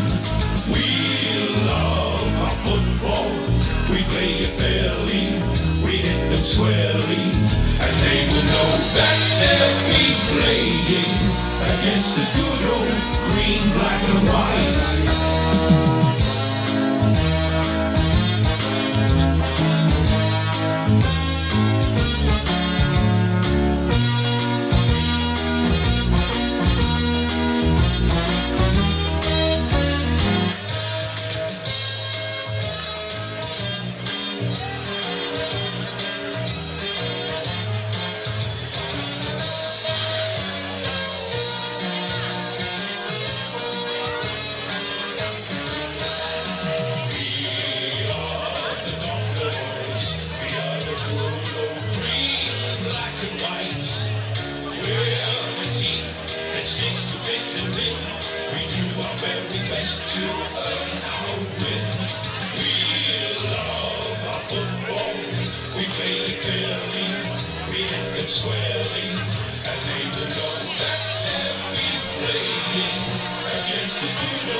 Bendigo. Search bendigobank.com today or search Bendigo Bank near me. The first time I met the team at Tobin Brothers Funerals, I felt like I'd known them for years. They're so caring, honest and passionate. James McLeod, Managing Director of Tobin Brothers Funerals, sums it up best when he says, "Every day our people get out of bed to assist client families in their absolute time of need. Our people love what they do, and you will not find a more highly trained group of people than those at Tobin Brothers." Visit tobinbrothers.com.au. Tobin Brothers Funerals, celebrating lives. Hi, I'm Ben Desson from Montrose Football Netball Club, and when I need a new kit for a night out, I head over to Eastland. But Eastland is more than a shopping centre. They support a range of community organisations and have been major partners of the Eastern Football Netball League since 2018. Thanks, Eastland. You are listening to Radio Eastern FM 98.1. With live and exclusive coverage of the EFNL football season, bringing you the match of the day with score updates from all divisions. And now we cross to our commentary team for the Radio Eastern 98.1 match.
When you're playing a grand final and you have been the dominant side, you're always hoping that you're going to get off to that good start. And the thing is, it did take them a while to find their mojo a bit, Donvale, but as the game progressed and the way the game sort of played out, they did get the game on their terms for most of the game. They still got out to us pretty sort of a 20-point odd lead quite early, and we talked about how Ferntree Gully had to start well, and they got jumped a bit at the start. But they even made mistakes, Donvale. Like they probably their delivery into their forward 50 wasn't as good as what it has been. So, look, all things being equal, they've won. They've been the best side. They kick another 100 points. They've won by 60 points. There isn't much more that you can ask. No, you can't. Let's run through a couple of the other scores as we wind things down for the day. We've got a final score from Premier Division, of course. Waverley are through to their second consecutive Premier Division Grand Final, 85-84 over Vermont out there. So a very tight affair. And a final score at Tormore Reserve.